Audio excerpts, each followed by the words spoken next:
Good afternoon to one and all. Symbiosis Law School Pune welcomes you to the virtual book launch and panel discussion on the book The Global Indians and the Law. It's written by Advocate Anil Malhotra and Advocate Ranjit Malhotra. It is a one of a kind book on international family law jurisprudence dealing with a wide range of issues such as nationality and citizenship, marriage and divorce, child custody, guardianship and adoption, surrogacy in India, past, present, and future, overseas Indians, succession issues, etc. To engage in a panel discussion, we are joined today by an esteemed panel consisting of Honorable Justice Dr. S. Murli, Judge Punjab and Haryana High Court, Advocate Anil Malhotra, author, legal analyst, IAFL Fellow, and alumni of SOAS London, Dr. Shashikala Gurpur, Director, Symbiosis Law School, Pune, and Dean, Faculty of Law, Symbiosis International Deemed University, Mr. Narendra Singh, Consultant in International Law and former Chairman of the International Law Commission, United Nations, Ms. Reshma Sambari, Attorney and Counselor at Law, State of Michigan and Illinois, USA. The co-author of the book, Advocate Ranjit Malhotra, was unable to join us today. He is an esteemed member of the Bar Council and was the first Indian lawyer to be awarded the prestigious Felix Scholarship to read for the LLM degree at the School of Oriental and African Studies, University of London. To introduce you all to the panelists today, we have in front of us Honorable Justice Dr. S. Murli, the Judge Punjab and Haryana High Court. He's he has secured the LLM in Constitutional and Administrative Law from Nagpur and secured the first rank in the Bachelor of Laws course from the University of Madras. He's a PhD holder in the University of Delhi in February 2003 for his doctoral thesis entitled Legal Aid in Criminal Justice System of India. He's a judge to High Court of Delhi. He was pronounced with various landmark judgments dealing with a variety of issues, and it is an honor to have him with us today. He's also the recipient of Lakshmi Narsa Reddy and the N.C. Miller Medals and the Carmichael and Innes Prize in 1984. He's a qualified advocate on record examination in 1990, securing the first position in merit and was awarded the Mukesh Goswami Memorial Prize. A very warm welcome to you, sir. Next, we have Advocate Anil Malhotra, author, legal analyst, IAFL Fellow, and alumni of SOAS London. He has secured his LLM from the University of London in comparative family law. He has authored several books, to name a few, Acting for Non-Resident Indian Clients, Indians, NRIs and the Law, Surrogacy in India, A Law in the Making, and so on. He's the chairperson of the Task Force for Policy Procedures Resolution Grievances of NRIs. He's also the additional Central Government Standing Counsel of High Court of Punjab and Haryana. We extend a warm welcome to you, sir. Dr. Shashikala Gurpur is the director of SLS Pune and Dean, Faculty of Law, Symbiosis International University. She secured a PhD in international law and a gold medalist in her LLM. Dr. Shashikala Gurpur is a member of the Board of Management of SIU. She's the former member of the Law Commission of India and also member of the Academic Council of the National Judicial Academy, Bhopal. She's the part of academic boards of various national law schools and universities and a member of the curriculum development for the Bar Council of India. She's an awardee of Fulbright Scholarship, National Merit Scholar, and National Hindi Scholar. She's also been awarded the Karnataka State Youth Award, AHRB Fellowship to Edinburgh University, and an award for excellence in legal sector, My Equality Award. She's listed in the book 100 Legal Luminaries of India by LexisNexis, and she's also a recipient of Kittur Rani Chinnamma Award by the Government of Karnataka in 2018 for contribution towards the empowerment of women. A warm welcome to you, ma'am.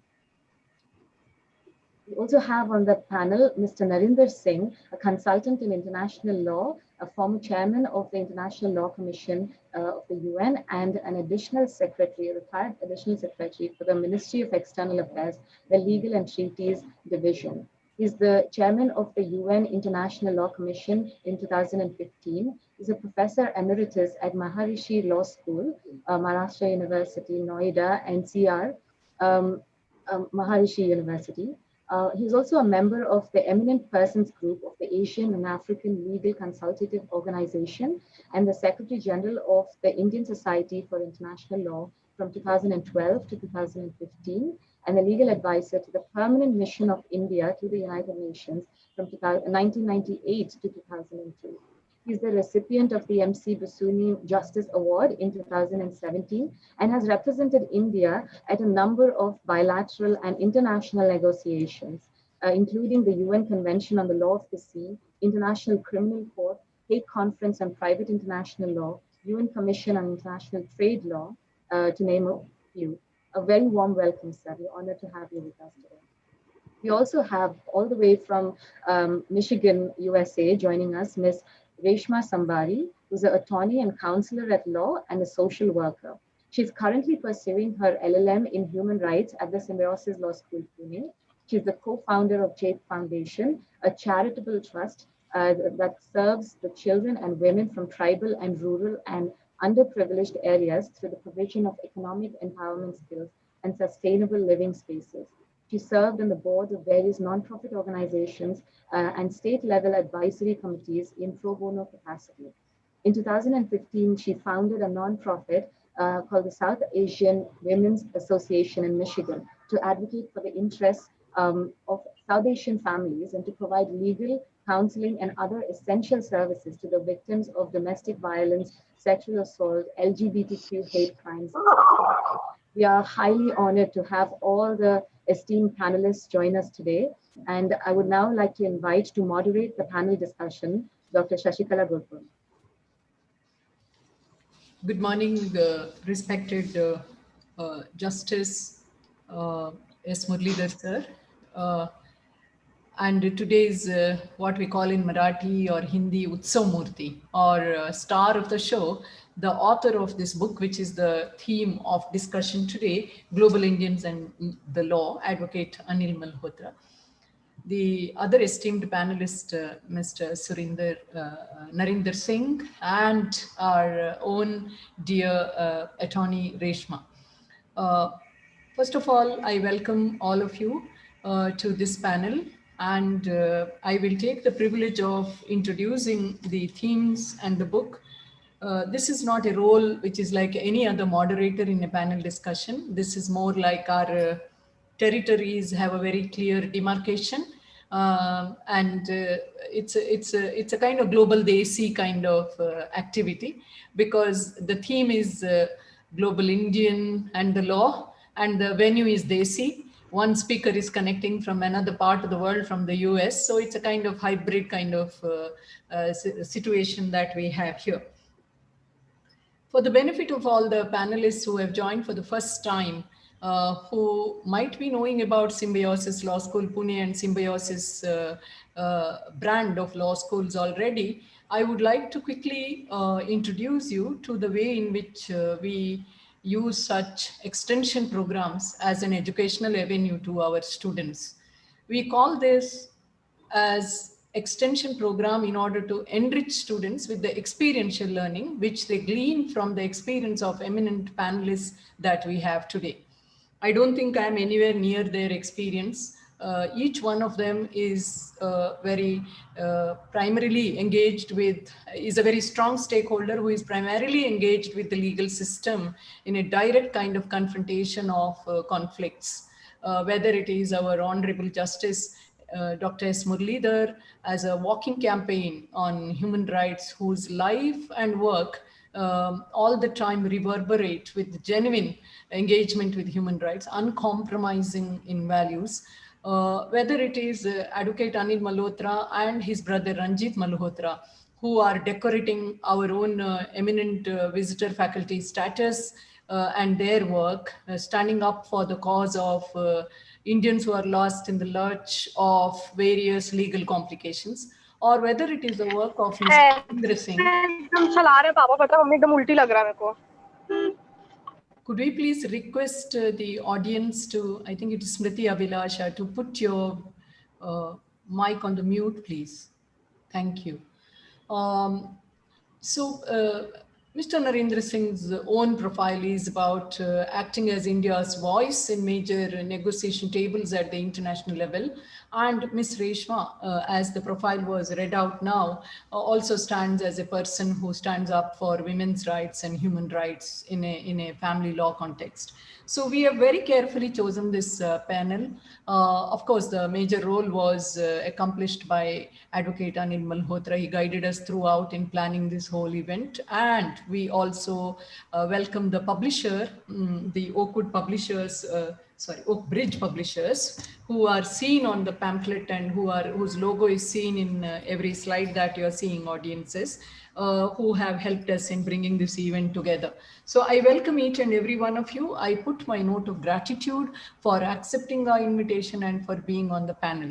I would not like to take too much time here, deviating from our main focus today, the book discussion.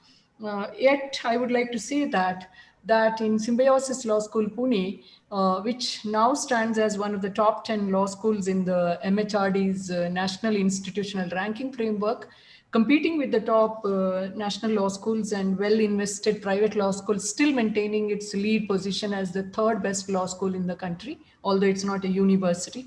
And also standing up for various accolades earned by its young students, whether it is parliamentary debating, whether it is global debating, whether it is Manfred Lachs, or having honorable mention in Philip Jessup.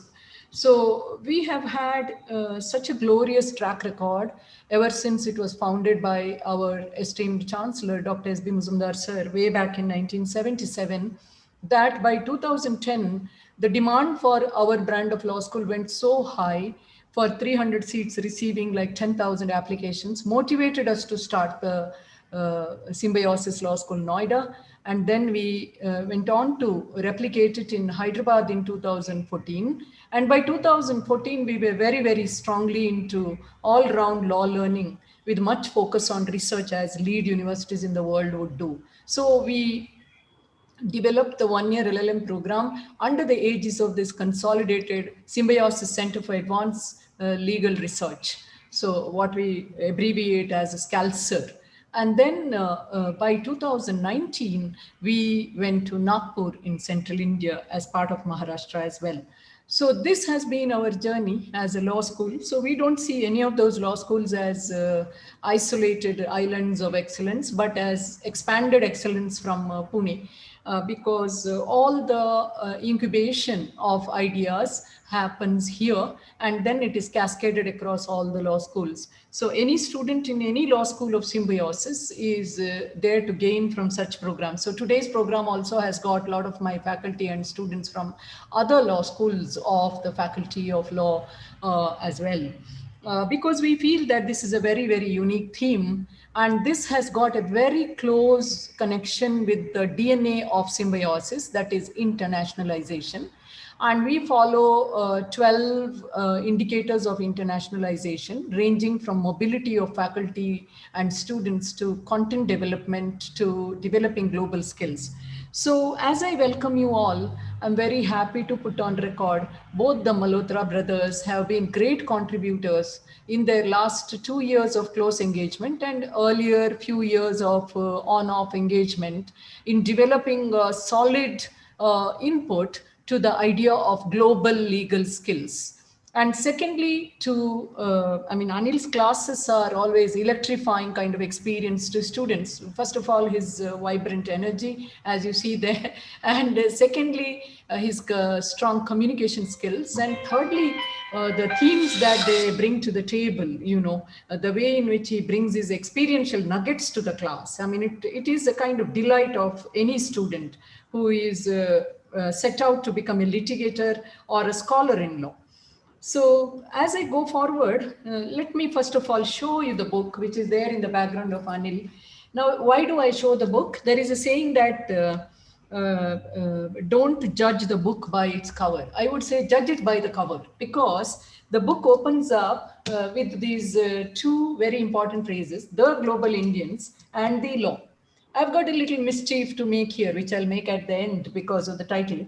But if you look at the spread out map of the globe, you don't see empty globe there. It is filled with people, and Indian people, and with their diversity and their colors, and the way in which they have adapted to what we call as in identity sciences or cultural studies, liminality of identities or hybrid identities.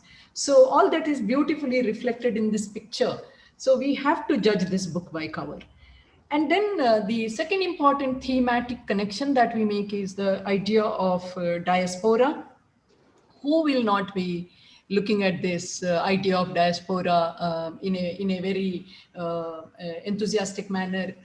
If you recall Namaste London or Jhumpa Lahiri's path-breaking short stories, one of them made a global hit as well with one of the lead actresses. And then this whole idea of border crossing resulting in a personality transformation, and accompanied by the force or compulsion to adjust to a different legal system, different situation, and laws regulating the life causing new challenges. So just visualize that, all the students. So that's a kind of global Desi experience, global and Desi.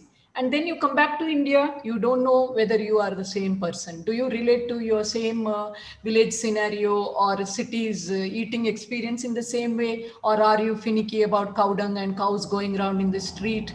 So this kind of liminality, transgression of identity, and creating one's own hybrid identity are the different possibilities if you look at diaspora studies and the way in which it affects the deeper interior of an individual Indian. However, with the second generation and third generation, the choices become very clear.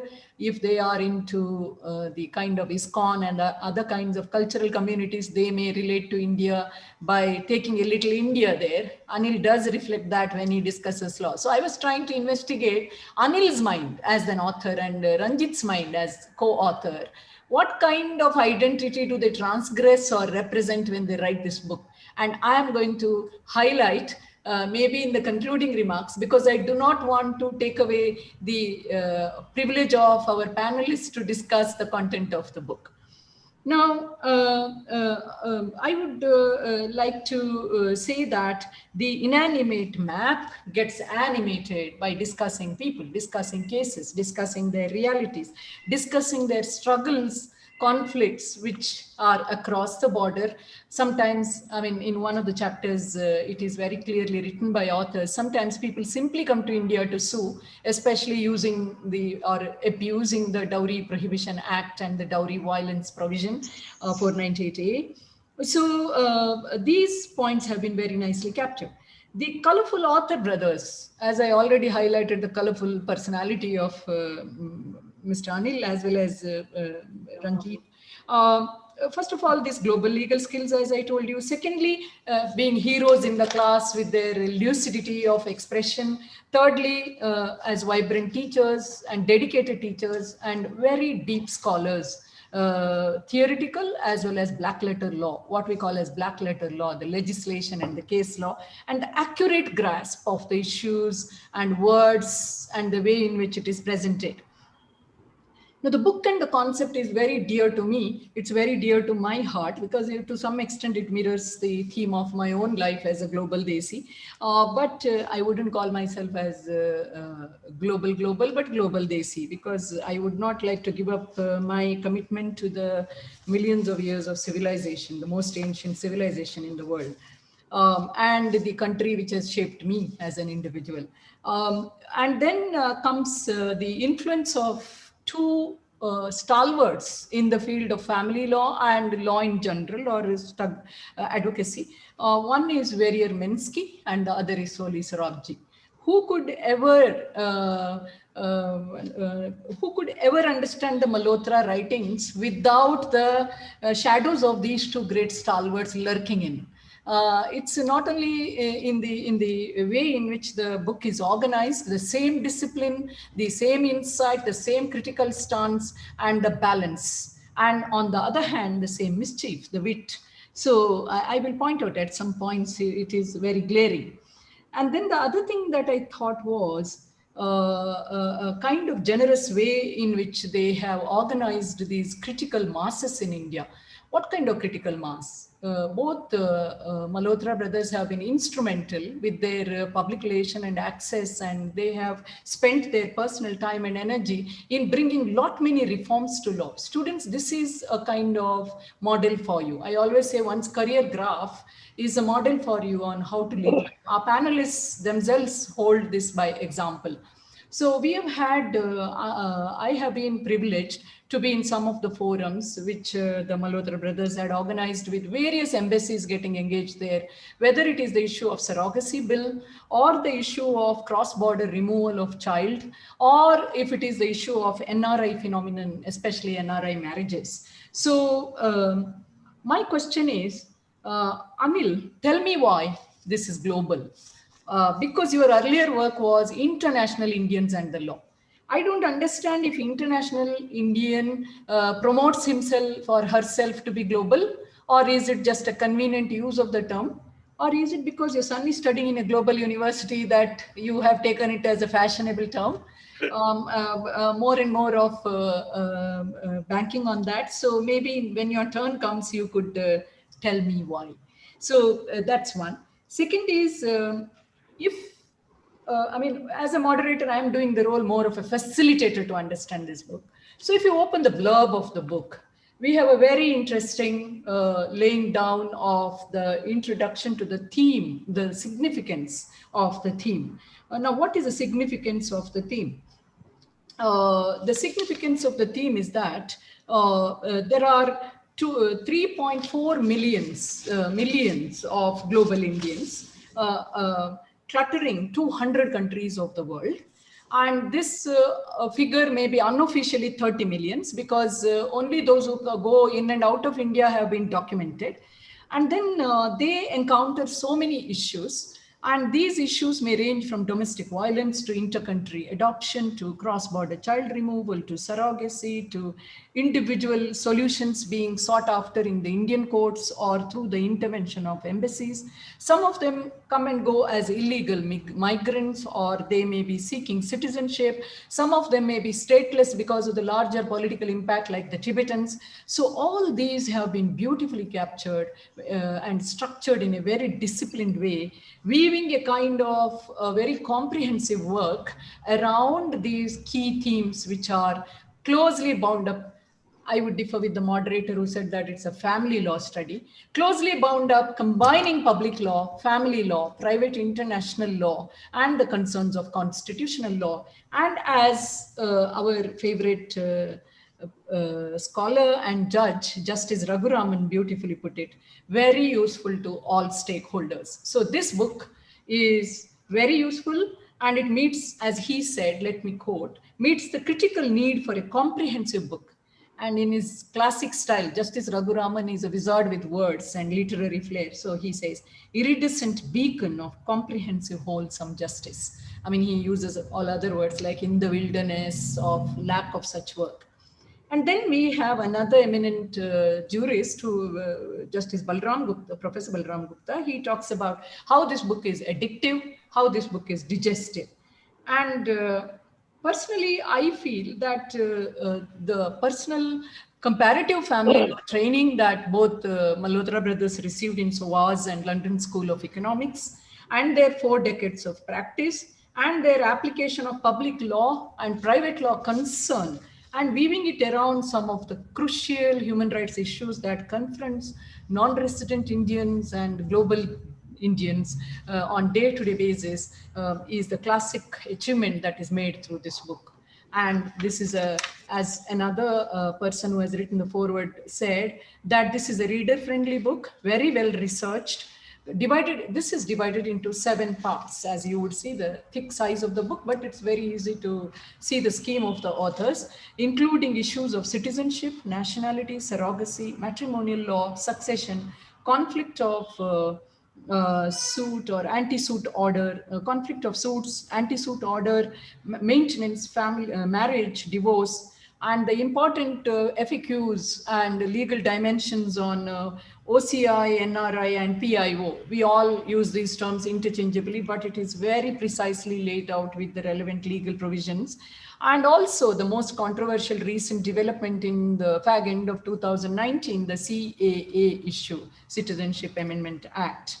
The other classic contribution of the book is the statelessness being discussed with the help of case laws of this Tenzin case of the Tibetan refugee, among others. And the most important pressing issue in the modern days, where some of our Pune lawyers also have raised an issue on execution of foreign judgment or recognition of foreign law and foreign judgment. Of course, the authors have nicely weaved it around the Narasimha Rao case and Section 13 of CPC, and have brought in many judgments, including the unpublished case laws, and they have also dealt with the issue of wills. So I bring my little presentation in the beginning as a moderator just to open up these issues. I'm sure that each of the panelists will take up each of the areas, and they will do their reflection as the important stakeholders in India and abroad, and representing the Indian stakeholders abroad as well. And some of our students would raise the question. And before opening it for the students for discussion and the audience in general for discussion, I would make my closing remarks, where I will have a few more difficult questions for Anil, asking him, tell me why. So before that, I also welcome all our esteemed audience, which may include some of the friends of the Institute and friends of the Malhotras and the great fans of all our eminent panelists, especially fans of Justice Murli, I'm sure. So over to the moderator to invite the panelists for their presentation. Thank you one and all, and welcome once again.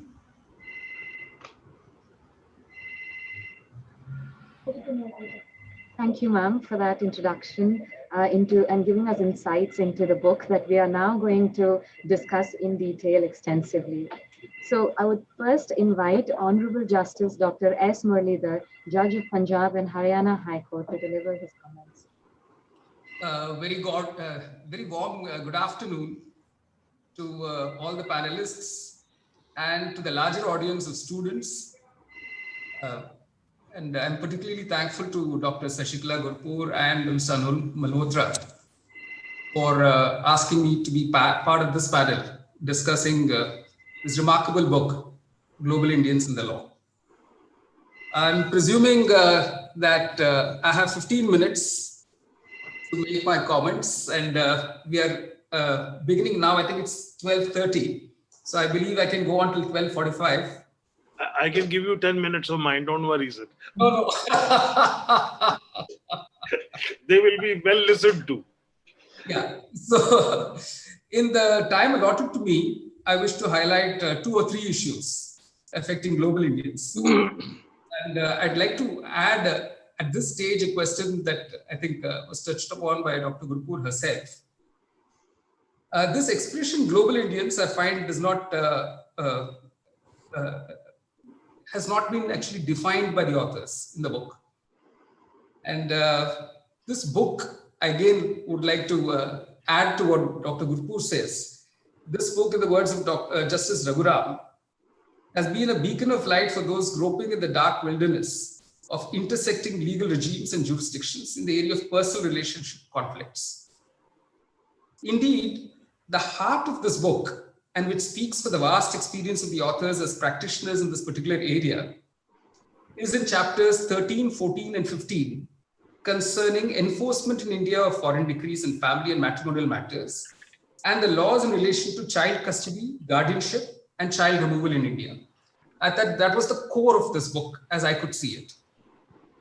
The authors make a forceful plea for carrying forward the suggestion made by the Supreme Court of India 16 years ago in the Nirja Saraf case, that a law should be enacted to prohibit annulment by a foreign court of a marriage between a non-resident Indian, NRI, and an Indian woman, and make executable abroad the decrees of Indian courts for maintenance and alimony by entering into reciprocal arrangements under Section 44 capital A of the CPC. And that suggestion still remains to be implemented. It's more than 16 years now. Authors also take a definite position on India requiring to sign on the Hague Convention on the issue of child custody and child removal, which came into force nearly 3 decades ago on 1st December 1983. The Hague Convention, they point out, has 100 contracting nations. And the authors forcefully argue that under the present dispensation, in the absence of principles enshrined in the Hague Convention, Indian courts determine the child's best interest, whereby any child removal is dealt with like a child custody dispute. To quote their comment, in this process, the litigation is a fight of superior rights of parties. And the real issue of the welfare of the child becomes subservient. And they go on to comment, the overpowering parent aims to establish his and I suppose her rights, and the resultant determination of the best interest of the child is a misnomer and a misconception. Such a settlement is not in the best interest of the removed child, a close quote. The authors argue that it is the court of the country where the child had his or her home before the wrongful removal or retention that took place, which will have to decide this question. But as the book itself reveals, this is a highly contested issue, and we've had several moves, including at least 2 reports of the Law Commission of India, and very recently a multi-member committee which submitted a 2-volume report in April 2018. And if I'm not mistaken, Mr. Anil Malhotra was part of it. And they proposed a draft bill titled The Protection of Children, Inter-Country Removal and Retention Bill 2018.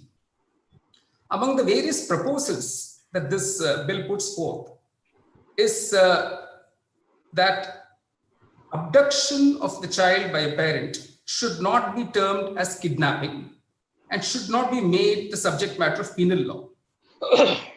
We are bound to have more debates on this issue when and even after the bill becomes law. I turn to a specific issue raised in the book at pages 11.28 and 11.29 in the context of entitlement of a wife to public funding in India in pursuing her litigation. The authors are skeptical that the Legal Services Authorities Act 1987 may not be able to provide an Indian wife in distress abroad the full range of legal services, and that the only benefit that the wife in a given case might probably get is the access to a lawyer who can file and fight the case for her, the divorce case for her in India, without any fee for his services or without court fee. They also comment, and perhaps with some justification, that, and I quote here, the quality, speed, and efficiency of such service, professional service, cannot be guaranteed at all. That then brings me to an important issue, which I think requires to be addressed urgently. And this is not an issue that is touched upon in the book at all. The need for legal advice, counseling, and services of not just Indian women stranded abroad or facing issues of domestic violence, but a whole range of global Indians who reside abroad and who find themselves helpless and sometimes in situations of extreme depravity and affront to dignity. I specifically have in mind instances that have emerged in the recent past of Indian labor force languishing in the Gulf countries in the wake of the COVID-19 lockdown in those countries and forced retrenchment of such workers. Such workers have not been paid their salaries for months on end and with no means of recovering those dues or even returning to the country. In fact, we've had the government of India organizing special flights to evacuate some of these workers. But they're in a dilemma. If they leave the country, the hope of recovering the dues is completely lost. And they're really left in the lurch. And here we are speaking not just of documented, skilled or semi-skilled workers with immigration check required, that is the ECR, stamped on their passports. In a 2018 report prepared by the International Labour Organization, ILO, on Indian labor migration, it is noted that there are over 30 million, and we're talking of 3 crores, over 3 crores of Indians overseas, and nearly 9 million, which is 90 lakh of the Indian diaspora, concentrated in the Gulf Cooperation Council states, the Middle East states. It notes that over 90% of Indian migrant workers, most of whom are low or semi-skilled workers, work in the Gulf and Southeast Asia. Data, unfortunately, is available only for those workers migrating on an ECR passport and to only one of those 18 countries which the government of India permits for such ECR stamping. However, several studies have pointed out to the presence of larger outflows of undocumented migrants on non-ECR passports and to all non-ECR countries. And there's no data available on this. There has been a study done, I think, by the same ILO, International Labour Organization, which reveals that since 2015, there has been a steady drop in the number of such documented migrant workers leaving India to those 18 ECR countries.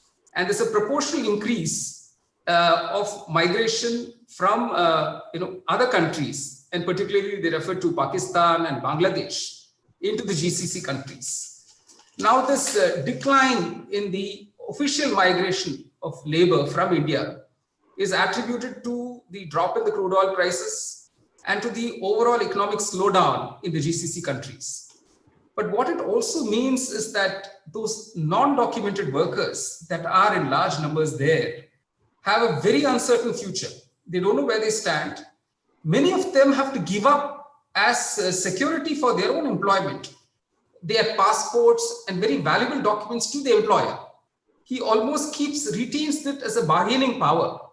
And many of the heartbreaking stories that have appeared in the national and international media show the plight of these workers, packed like sardines into small living quarters. And many of them are construction labor.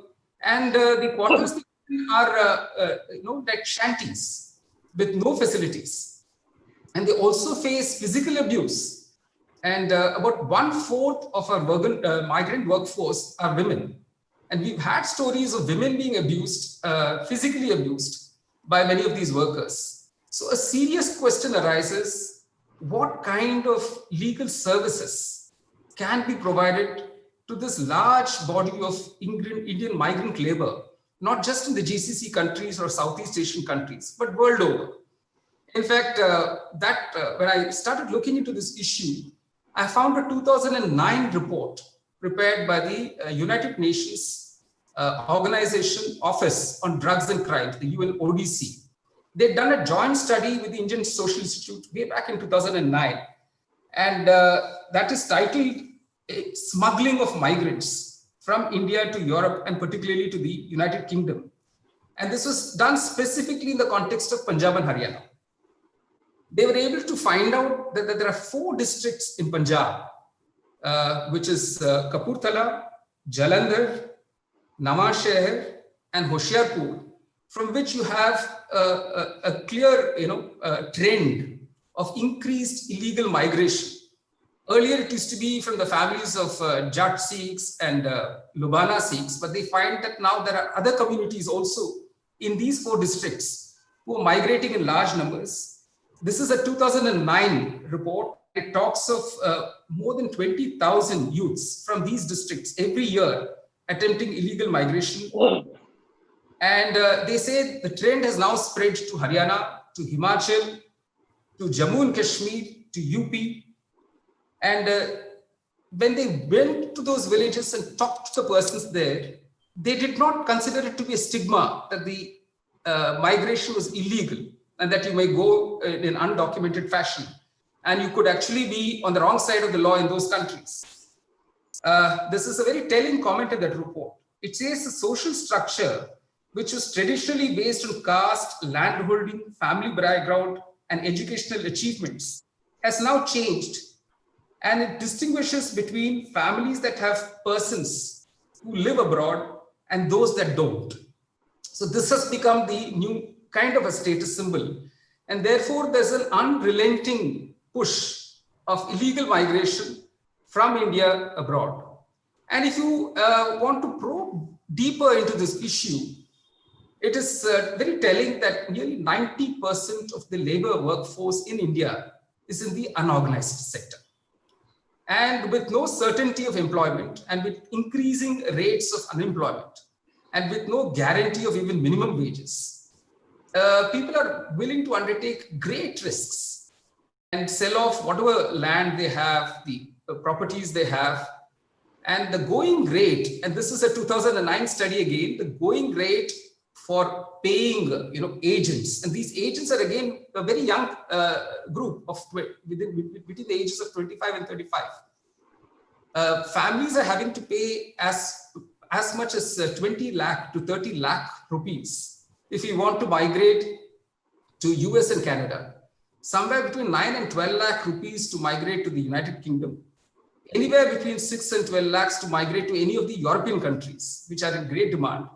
And these are all documented studies where people admit to having paid these amounts and admit that they were first taken to some African country. It could be Mauritania, Guinea, Mali, any of those West Saharan African countries. And from there, taken by a boat or locked into a container and then taken across the seas to Spain, the Spanish authorities stopping you, deporting you.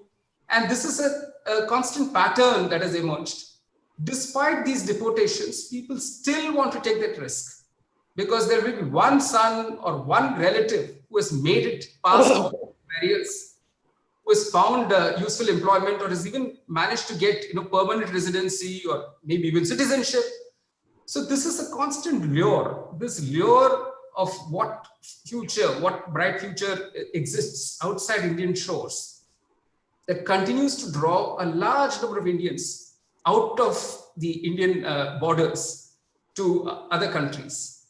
So there is this whole Indian labor workforce that is being exploited, that doesn't have remedies, is stranded on shores abroad without proper papers, facing the risk of deportation, facing bans of not being able to enter any of those countries again, resorting to all kinds of illegal measures. And is there a way, and I do know that there have been efforts made by the government of India to sensitize people about the issue. They've brought out pamphlets, they've tried to document how this whole system works. But I think from the point of legal services, the National Legal Services Authority, in collaboration perhaps and consultation with the Ministry of External Affairs, needs to come out with something concrete and suggest measures of providing immediate legal assistance or advice. It could be even by a panel of lawyers who are at one end of a telephone line or who are able to provide counseling and advice to such persons who find themselves stranded abroad. And since a large part of this audience also consists students, I would urge you to watch 2 films on the plight of illegal migrants abroad, and you can easily imagine this could be any Indian. One film is called Crash. I don't know how many of you have seen it. It is a 2004 film, and the other film is called Babel. And you know what the plight of an illegal migrant in the United States is through these 2 films. It is a must watch, and I wish you had the screening in any of your clubs or meetings that you have in your colleges and universities, where you can have a discussion around the film and probably also invite some distinguished speaker like Mr. Anil Malhotra, Mr. Ranjit Malhotra, or Mr. Narendra Singh or Reshma, and they can give you additional insights into what Indians abroad, what plight they find themselves in. So this is apart from that whole group of Indian women who face domestic violence in the US, who are again deprived of their passports, their documents, simply thrown out of the marital home and have to fend for themselves. Sometimes many of them are stuck, not even being able to return to India because they don't have the money for it. So, and there are only so many consular offices in the different states in the US or in other countries. And there's a limitation on the kind of services a consular office can provide. And when the documentation is incomplete, the consular offices are really hard pressed to be able to trace out, the origins, the families in India, and to provide effective services. But here I'm actually focusing on legal services. And in conclusion, I want to focus on one more community of Indians, which is abroad, which is again not spoken of in the book. And of course, one book can't cover all these issues. But since this discussion today is on global Indians, I thought I should flag it for a discussion. And I'm sure Mr. Malhotra will find the time and resources to address these communities of Indians abroad as well. The community of Indian students. It was an eye-opener to me as a result of the COVID lockdown and issues that cropped up, that there are a large number of students from Jammu and Kashmir who are pursuing an MBBS course in Kyrgyzstan. I don't know how many of you are aware of this. They have been stuck in Kyrgyzstan. They've been thrown out of their hostels in Kyrgyzstan because those have become the COVID recovery centers. And they're again left in the lurch. So they've been trying to reach out to the embassy and to the authorities here, and many of them are unable to fly back to India because they want to complete their course. So I'm just taking this as an example. Apparently, the Central Asian republics, and we are talking of Turkmenistan, Kyrgyzstan, Uzbekistan, that the whole of the Central Asian republics, there are a large number of Indian students there. There are Indian students in China. So students who've gone abroad to pursue higher education, first of all, they don't know if this is a sensible thing to do, but they're taking their chance. Their parents are obviously prepared to part with large amounts of money for this bright future that they see for the child who's able to pursue a degree abroad. And many of you must have known that the Homeland Security Department in the US actually, as a decoy operation, in 2015 and again in 2019, set up a fake university. It's called the Farmington University Farmington University in Detroit. And persons who overstayed their visa enrolled the students here in the hope that this might somehow permit them or legitimize their overstay in the US. And as many as 200 Indian students were arrested by the Homeland Security Department. And there have been, heart-rending situations. And I've seen pictures which are available on the net of students wearing, anklet monitors and having to pay large sums of money just to be able to return to India. So there's also an exploitation of students.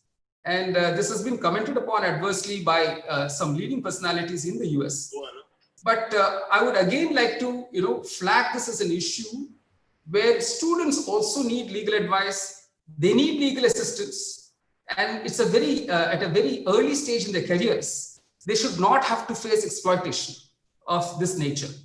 So the two large communities that I spoke of, the Indian migrant labor force, the Indian students, I think that requires a whole set of discussions. But I'm essentially responding to the comment that is made in the book on the quality of legal services that can be provided. I think it's a justified comment that we don't know about the quality, but I think there is much work to be done in that area. I think the area should be legal advice, counseling, and of course, litigating in Indian courts. And this can't be confined to any one section of this large population of global Indians abroad. So with that, I'm sure I've exceeded my time limit. I commend the authors for bringing out this book and for generating all this discussion. And I would urge the student community to think over some of the issues that I've flagged. And these could be points for research and further development of the law, because much needs to be done in the law for these undocumented global Indians. Thank you. Thank you, Honorable Justice Dr. Murli, for your expert comments and insights. You've highlighted the plight of Indian diaspora across the world, especially the exploitation of migrant workers, illegal migrants, and now we are newly discussing the plight of Indian students and the impact of this on the country's economy and international response or lack thereof. Thank you. Thank you for that discussion. Sorry, can I just add one factor, which again the ILO report brings out?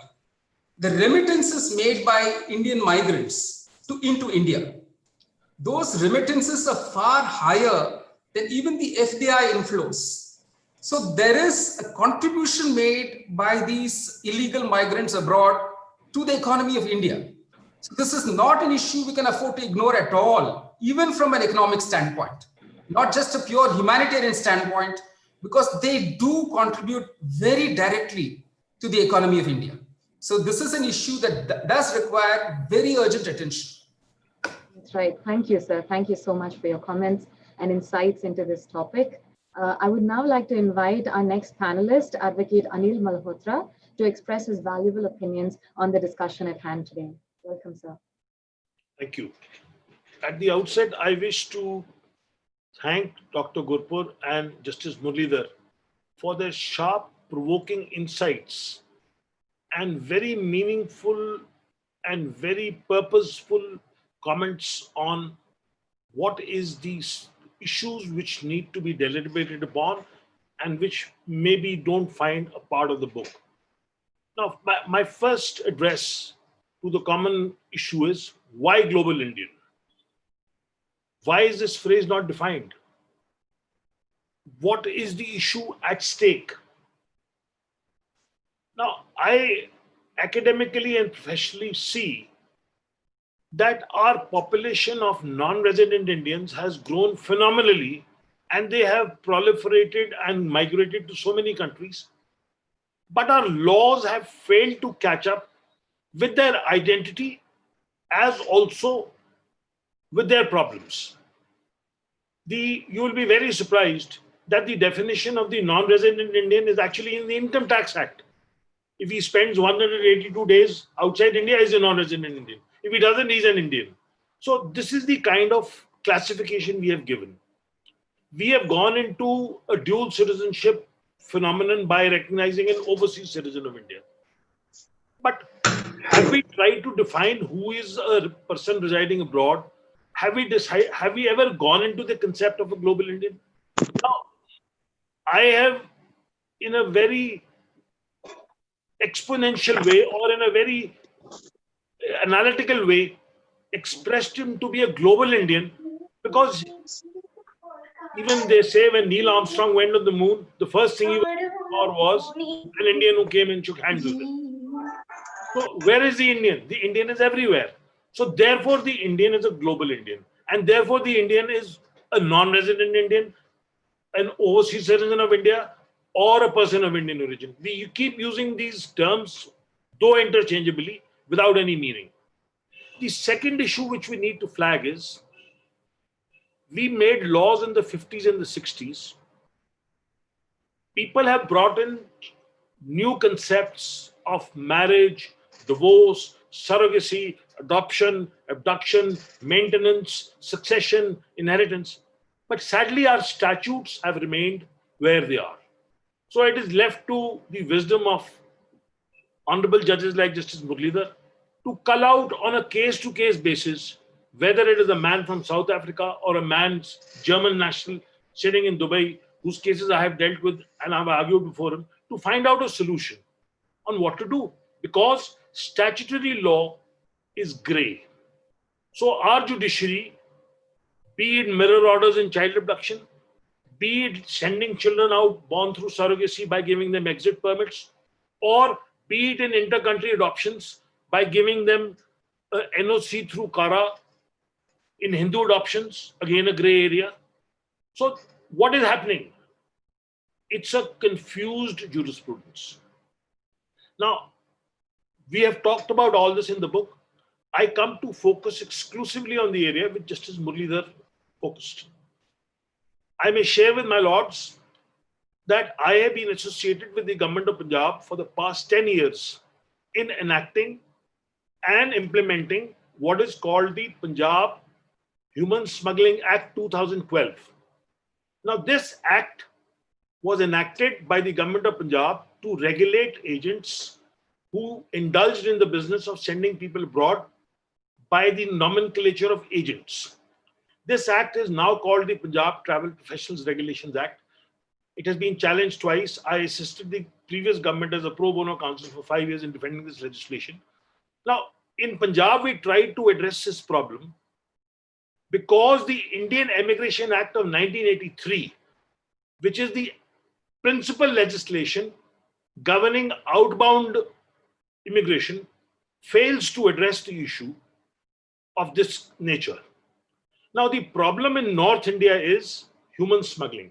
Human smuggling is going abroad by consent by paying XYZ sum of money. So what did Punjab do? Now, since Punjab could not legislate on a central subject, so they enacted on a subject which is part of the concurrent list to say that anybody indulging in the business of sending people outside the country, be it for education, be it for employment, be it for any other recreational purpose, that agent should be registered with the government of Punjab. Now, all the agents in the Punjab, Haryana and Chandigarh belt started calling themselves as consultants. So they said, we are consultants, therefore we are not amenable to this act.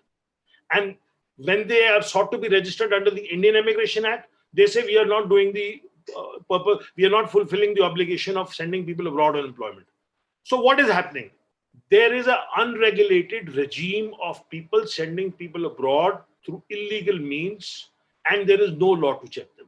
So I think what we need more importantly on an all India basis is a human smuggling enactment. I have been associated with the UNODC also for a large amount of time. As president of the chairman of the task force on NRI issues, I have authored 5 reports with the government to see how we can build the infrastructure through the help of foreign missions, the British High Commission, the Canadian Consulate, the Italian Embassy. The visa facilitation services was created to help people to decide on filling up forms, not going to agents, and going through official channels. But in this whole infrastructure, the support and the build-up of the government of India is missing. I am one with Justice Murli on the issue that we need to build an infrastructure in India, and we need to build an infrastructure in the consular section of all the embassies abroad to help 2 most vulnerable categories of persons who are affected by this regime. 1, the illegal migrants, and 2, now the students, and 3, stranded spouses, be it men or be it women. Now, if we are able to set up a network within every state to guide people on what to go abroad for, how to go abroad for, and maybe have an official department of the government to regulate entry for employment or education through that process, we may be able to check dubious institutions and dubious employers. The second limb of the argument is that in the embassies abroad in every country, we have a consular section who is supposed to assist Indian passport holders. But the sorry state of affairs and the sad part of the factor is, I am one with it because I see people coming to us for legal help, that these consular sections actually do not really substantially offer the help which they are supposed to provide. I remember the instance of assisting my court as an amicus when there were about 300 boys stranded in Iraq picking up ammunition from the fields. There was no way we could bring them back. So through the assistance of the court, I was asked to give means. The embassy was asked to generate funds, collect all the boys, give them emergency travel documents. And we brought the boys back, and Justice M.M. Kumar, as chairperson of the Chandigarh Judicial Academy, took them in as trainees, and we trained them as brand ambassadors to carry the message after giving them 1 week's program. And they were actually able to prevent a lot of people. But sir, in North India, I want to go abroad. I don't know where, I don't know why, I don't know for what. I just want to go. Because the man next door has an aeroplane-shaped water tank on his car. When he comes, he goes in a new car. So the lure of money takes people abroad. So I think the embassies did their part in creating visa facilitation services. They did their part in asking the government to do effective things. But the regulatory law in India and the mechanism abroad to check all this is missing. I have done plenty of work in this. Obviously, it could not be made a part of this book because that is an entire jurisprudence in itself. But sir, human smuggling is a big area which needs to be addressed globally. In our court, we daily find applications by agents wanting to be let free. But then the judges say, what are you doing? Why should we let you go? You are the ones who took the people the wrong way. You are responsible. But they wash their hands off. Why? Because there is no regulatory law. What do you punish a man for?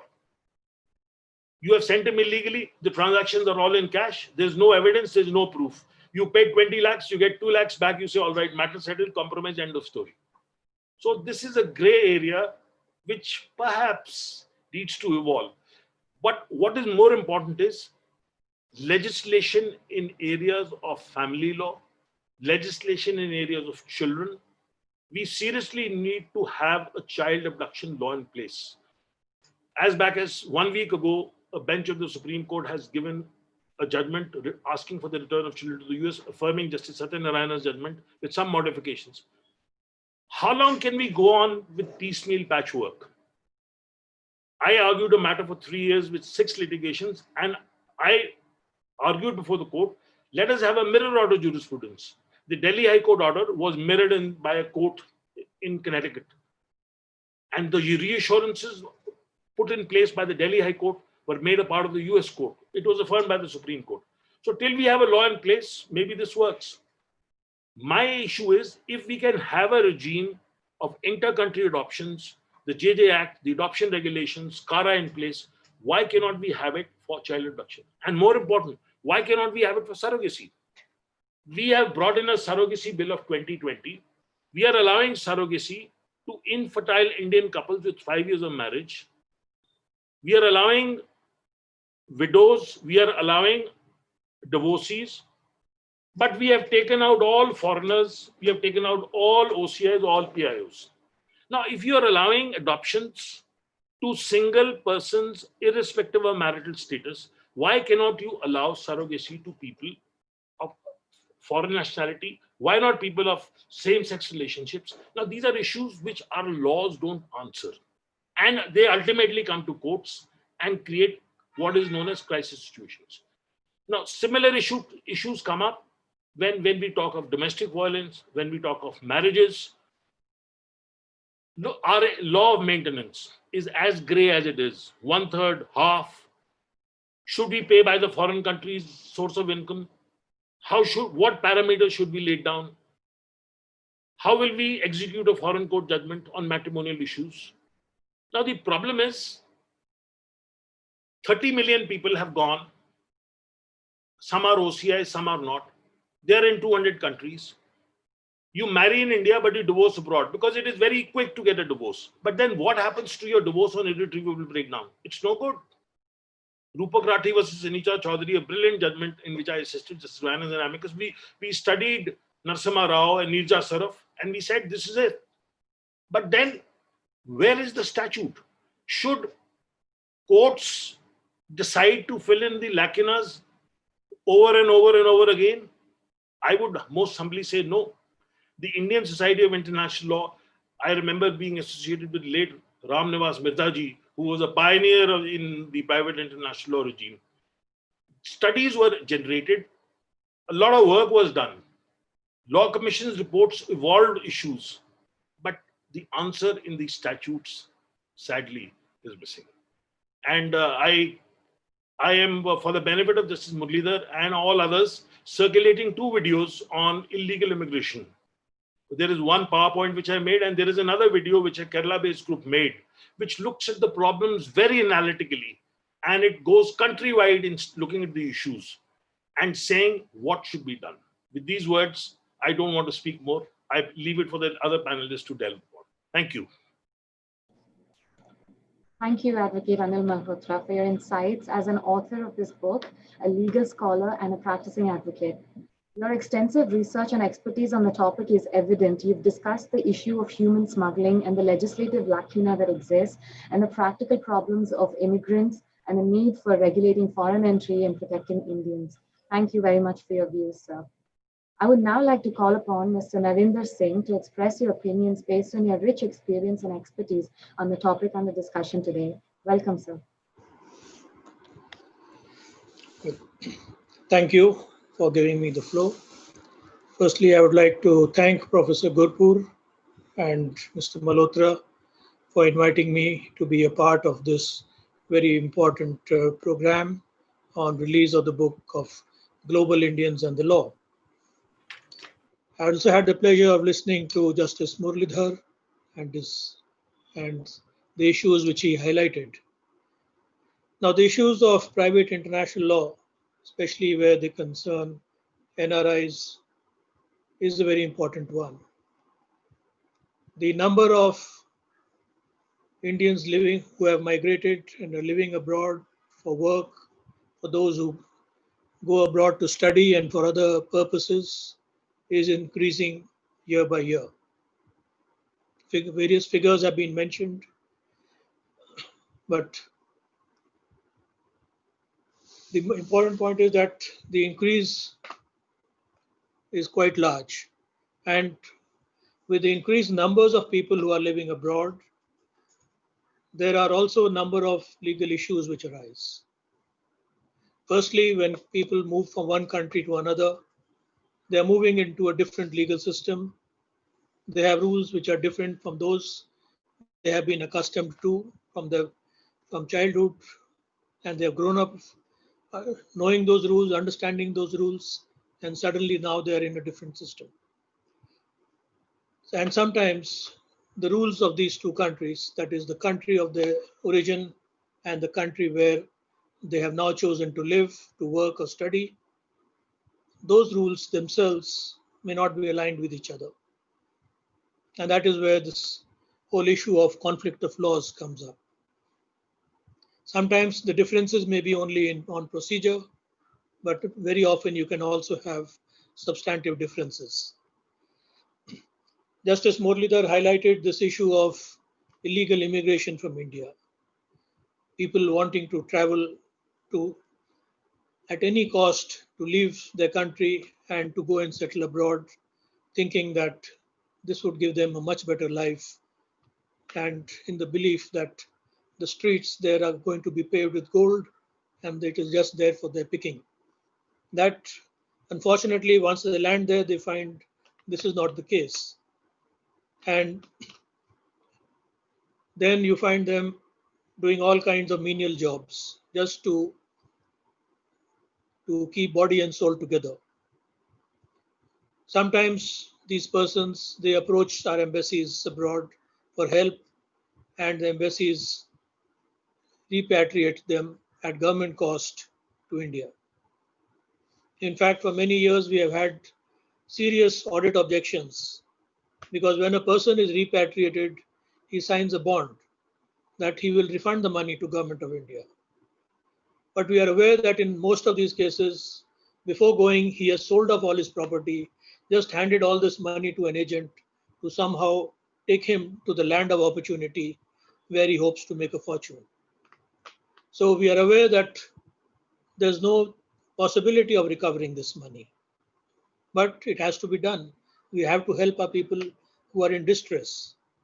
And regarding people in the Gulf, all our embassies have special staff there who are trained to work with the local Indian workers who are there. We are aware of this problem, which is why the process of the protector of immigrants was evolved, to try to reach out to these persons and to tell them that they should know where they are going, what they are doing, what is the job they are going to have, and all those kinds of basic information. Now, another category of persons which was mentioned is like the abandoned spouses, or spouses whose marriages have broken, if they have not worked. Here again, the government is making efforts. We have been in touch with law associations of the Indian communities abroad, and in many places we have legal advisors who can help these persons. inside. But as you could understand, the extent to which government can help them is limited because we have limited number of missions, limited number of consulates. We cannot cover the entire territory of a large state. Say in a large country like the USA, we have 5 consulates. So obviously they cannot deal with all the persons, and everyone who is in need of help is not in a position to approach the consulate. So we cannot even know who is in need. Now coming to the other issues, apart from these areas where there is a conflict,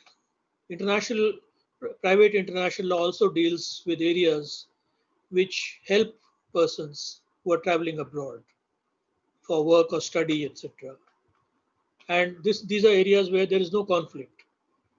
Like some of you students may, after you complete your basic law degree, want to travel abroad to go and pursue a higher course.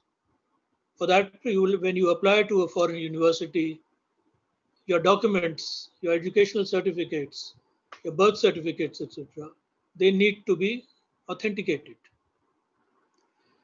Now, this was a long process earlier, where the documents were first authenticated by the local authorities in the state or by the Ministry of Education, and then by the Ministry of External Affairs, and after that by the embassy or the consulate of the country in which these documents have to be produced. India has joined the Hague Convention, which is popularly known as the Apostille Convention, although more formally the name is the Convention abolishing the requirement of legalization for foreign public documents. So any public document or a document issued by a public authority, once it is certified with the apostille, it can be directly produced in any member country which is a party to the Apostille Convention. And here the process is simple. The apostille is fixed by the Ministry of External Affairs after getting the document certified by the state government. Then it does not need any further authentication from any embassy of a country which is a member of this convention. In the case of litigation where one of the parties is in India and the case is filed abroad, service has to be effected on the other party. For this, India has joined the Hague Convention on service abroad in civil and commercial matters. So this is now, there is a verifiable method of serving documents on parties to litigation. And this avoids a lot of cases where earlier the complaint was that the party in India had never received notice that there was legal proceedings initiated against them. Now, when the legal proceedings are initiated, the need for evidence would arise. And if the parties are in different countries, then there's a need to issue commissions. Here again, there is a Hague Convention on the taking of evidence abroad, to which India is now a party, and the process has been much simplified. Now, there were 2 areas in which there is a lot of litigation for NRIs. These have been highlighted in the earlier statements. One is the question of breakdown of marriages, where one party to the wedding gets a divorce decree from a foreign court. And as you're aware, there are many places, even in the United States, where it is very easy to give a certificate or a declaration that you have resided there for a certain number of days and that you intend to reside in that state, and that confers jurisdiction on the court. And on that basis, they file for divorce and it is very easily granted. Now, the other spouse who may be in India is not even aware.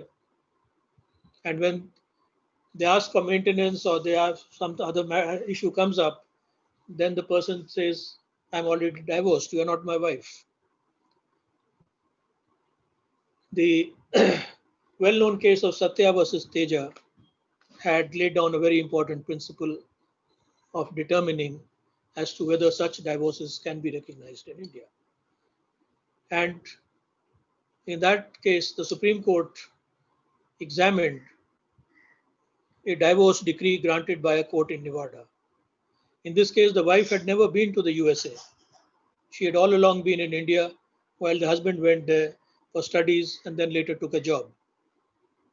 And after that, he went to a Nevada court, made this declaration of residence, and got a divorce. The Supreme Court here went into the question by examining whether this divorce decree would, in the first case, be recognized in other parts of the USA, and came to the conclusion that it would not be recognized. And on that basis, the court said if it is not recognized in the US itself, there is no question of it being recognized in India. We have had a number of cases where such divorce decrees have come up for examination by Indian courts, and these principles have been reiterated.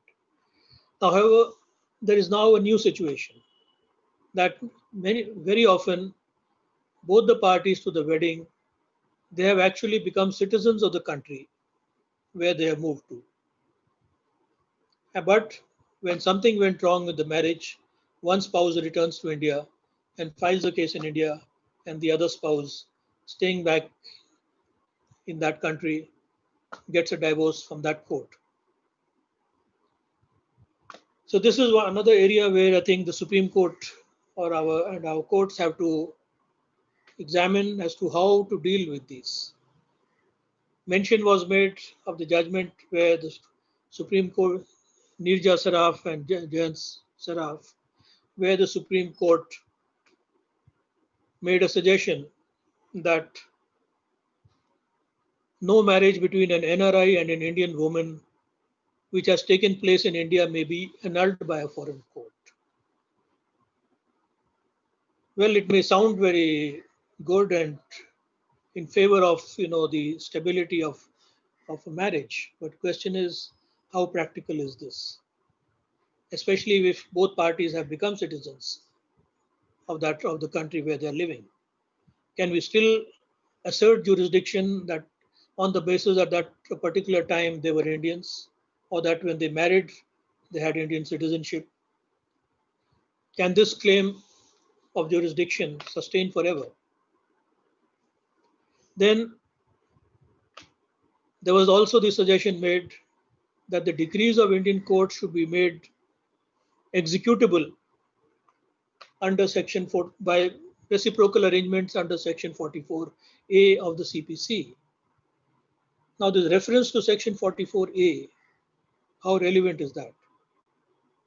Because when Section 44A speaks of the execution of decrees, the decree here is essentially a money decree, where a certain specified amount of money is to be paid by one party to another party. And marriages certainly cannot be covered under that. So I think the courts have to examine this issue. For how long can you hold on to the fact that the persons are Hindus or that they were married here under the Hindu Marriage Act? Now, this also breakdown of marriages also leads to the other very important issue, which comes up regularly and which Mr. Malhotra has highlighted, that is the parental child abductions. We have a number of cases where on breakdown of a marriage or when something is not going well, one of the parents will take the children and bring them to India, and you have then litigation in both countries where there may be custody orders given in abroad, and then the other parties are asking the Indian courts to give them custody. Here again, while the courts have been emphasizing that they will take their decisions on the basis of the best interests of the child, there is no uniformity of thinking in the court as to how to deal with these issues. Every time the matter comes before the court, you'll have in one case, primacy is being given to the convention, to the need to abide by a rule which is now being followed by more than 100 countries. On the other hand, you have then the next judgment comes along. The court wants to chart its own path, forget the international practice, and then say only we can decide the best interests of the child. So I think this is a position which needs to be more carefully considered. Why do Indian courts consider that a foreign court will not consider the best interests of the child, especially a court where the child was born, where the child has lived for a number of years and where he has been brought up? How can we suddenly say that this court is not competent to look at the best interest of the child and only I can do that? So this is another issue which I think our courts need to look at. Now, coming to some of the other areas which has been highlighted in this book, I'm very happy that one of the areas which Mr. Anil Malhotra and Ranjit Malhotra have taken up is the question of succession to property. This is an area which is becoming increasingly important because large number of Indians have settled abroad. They're working there. They have properties in that country. They also have properties in India. Maybe they have properties in a third or a fourth country because, as you know, Indian professionals in the West have done very well. Now, a time comes, of course, when they need to consider what will happen to this property after they pass away. And they face issues like, how do I make a will when I am located in one country but I have properties in several countries? The procedures for making a will, are they the same? Are the attestation requirements the same? Should it be registered in only one country? Should it be registered in more than one country everywhere? Now, the issue becomes more serious because when the will involves immovable properties in more than one country, in general, the courts of one country will not recognize a judgment from another country when it deals with immovable property. For example, in the case of immovable property located in India, Indian courts will not recognize the jurisdiction of any foreign court to deal with that property or in respect of that property. And similarly, other countries also. So these are problems, and I'm very happy to note that in this particular volume, a lot of space has been devoted to issues of succession, which earlier was just sort of glossed over. So, and I thank Mr. Malhotra, both the Malhotra brothers, for that issue. Now, where does India stand on these conventions? Now, when marriages break down, of course, we find that this is an increasing occurrence even in India. But after the marriage has broken down, there is the need for then providing for maintenance for the spouse and the children. And this is an area where there's a Hague Convention on maintenance abroad, recovery of maintenance. There's also a UN convention. And I have recommended to the government that India should consider joining these two conventions. Because India does have a law on recovery of maintenance abroad, but there are very few countries with whom we have this reciprocal arrangements. And we have not seen any data at any time as to how this law is functioning, how many requests are being made for recovery of maintenance from those countries or those countries are making to India. And it would be advisable for India to join these new conventions. Now, even on the Child Abduction Convention, as legal advisor to the Ministry of External Affairs, I had recommended that India should join this convention. And this was in the year 2006. I was very happy when initially there was a very positive feedback. All the concerned ministries and departments, they readily agreed, yes, that it would be beneficial for India to join this convention. But then the question came up of drafting the legislation. And that legislation is still not complete. In 2016, a draft legislation was placed on the net for comments. I had also given some comments on that. And after that, we see that there has been no movement at all on this matter. So with this, I've already taken up more than my allotted time, and I would like to conclude here. And once again to thank Professor Gurpur and Symbiosis Law School and Mr. Anil Malhotra for including me in this important program. Thank you. Thank you, Mr. Narendra Singh, for expressing your views on communities that have been in legal and humanitarian distress through the immigration laws and policies. You also touched upon the legal issues surrounding family law matters, especially with respect to immigrants. Thank you for bringing your expertise to the discussion today. Thank you. I would now like to call upon Ms. Reshma Samvari to deliver her comments on the topic from her unique lens as an attorney and a social worker. Welcome, ma'am.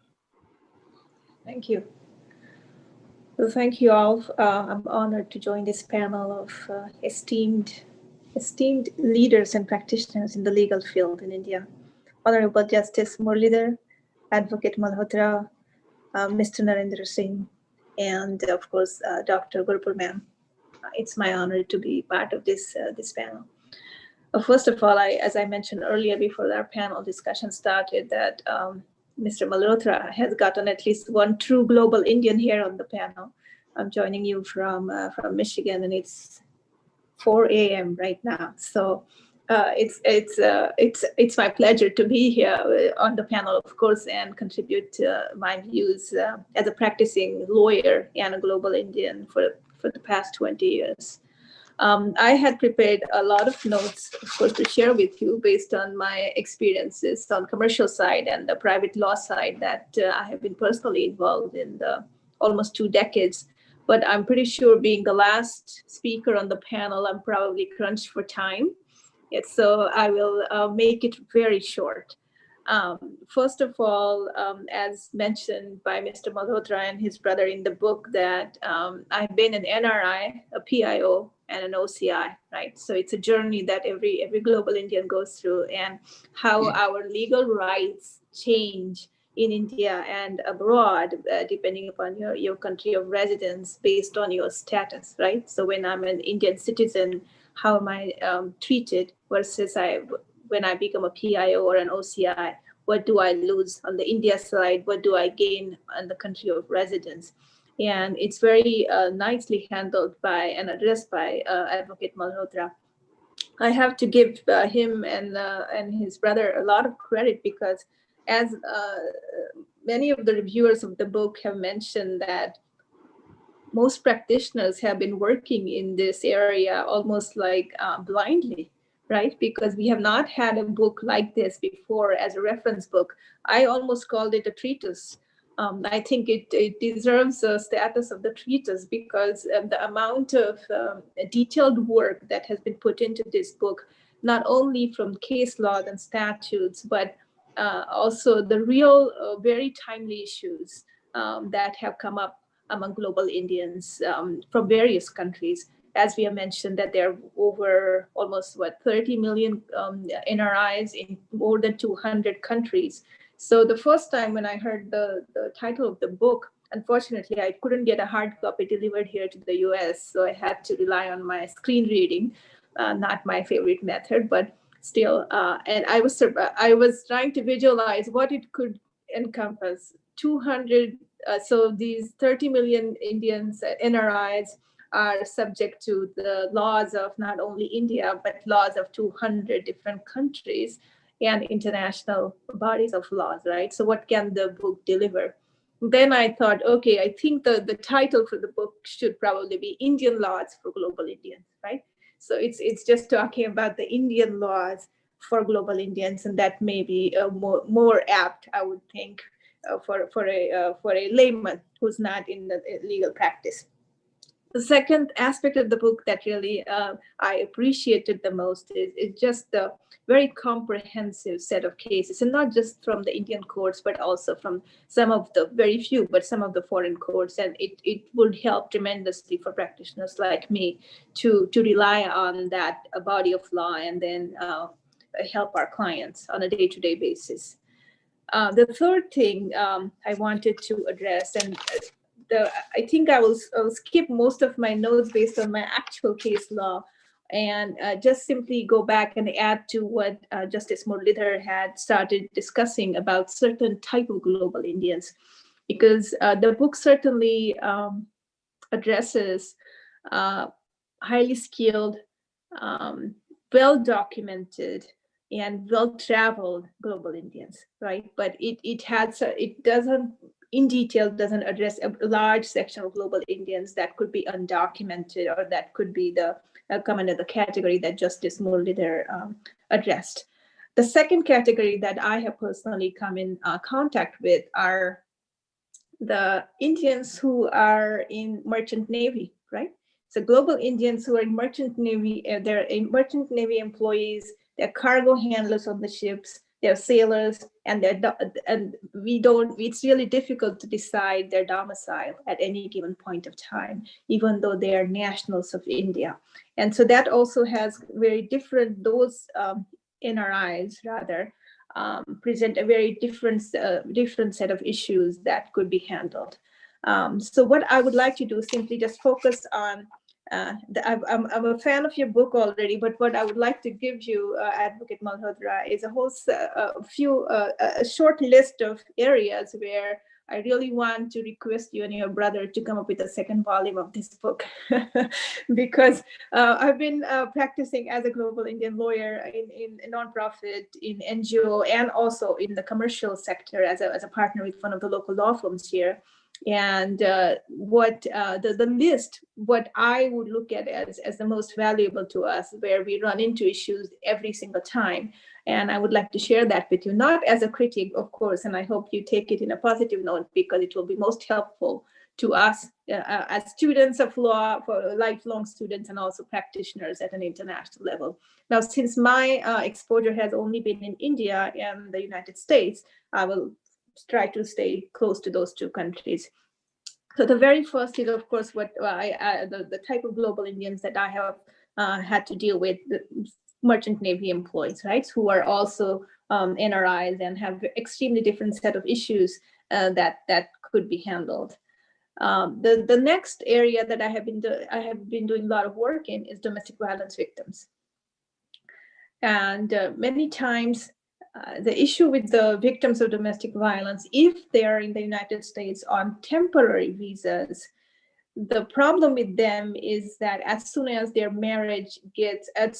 through the divorce process here in local courts, and as all of you experts have discussed, that how the local court shouldn't even have jurisdiction over their marriage, because majority of the time they have gotten married under Hindu Marriage Act in India, under per the Hindu rituals, and they have not been married in the United States the second time. So really the local courts technically, legally should not have jurisdiction on their marriages. But the way we establish here, the US courts, the way they establish jurisdiction over in personal jurisdiction, they can easily establish that jurisdiction and grant them a divorce. Whether or not that divorce is legal in India, whether that can be enforced as is without going through the second round of court proceeding or through the embassy administration of the divorce is, of course, we've already discussed that, and the book goes into a lot of details for that. One area that I have noticed in the book that could be expanded is the role of the embassies in administering the matrimonial court orders, the child custody orders, property division orders, because I think particularly in domestic violence matters, Delhi High Court has instructed Indian states that they could rely on embassies a lot more in expediting the enforcement of such orders in India, instead of going through this mirror jurisdiction, it's called, right? Mirror, let me see, what's the exact phrase that you use there? If I can find it. It's mirror orders. Mirror order. Okay. Mirror orders. Okay, the mirror order jurisprudence. Yes, exactly. Because not everybody has the time and the money and the resources to go through that process, because it cannot happen quickly. And majority of the time, if they have minor kids involved, perhaps the route of going through the embassy administration of their United States court orders in the matrimonial matters, in the domestic violence matters, could be one area that you can explore further, because that would be most helpful in majority of the cases. The second issue that is that we mostly face in domestic violence matters, or even other, when there are breaks in marriages of global Indians in the United States, most of the times the wives they are on dependent visas that are associated with their husband's work. So when they get divorced, and if there is domestic violence, first thing that happens as soon as the divorce is effectuated is that they lose their status of the dependent visa on their husband's, attached to their husband's work visa. But I serve on this pro bono panel at the state level here. It's called VAWA and U Visa. VAWA stands for Violence Against Women Act, and U Visa is one of the category U, section U of the USCIS code.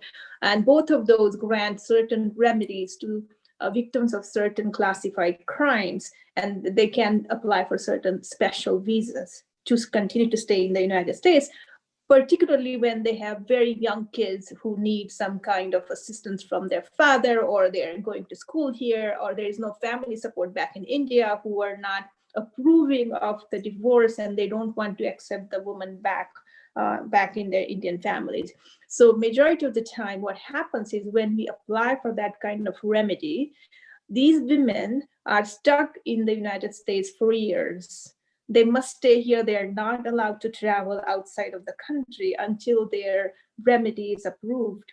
And under the current administration in the United States, these remedies are not looked at favorably, meaning that the processing of those applications get delayed for years. Initially, when I used to get those kind of applications approved, let's say 10 years ago, it used to take me 12 to 18 months at the most. Now it's taking 3 to 5 years, meaning these women are stuck in this country with their minor kids by themselves for that period of time. So they may have property back in India, they may not.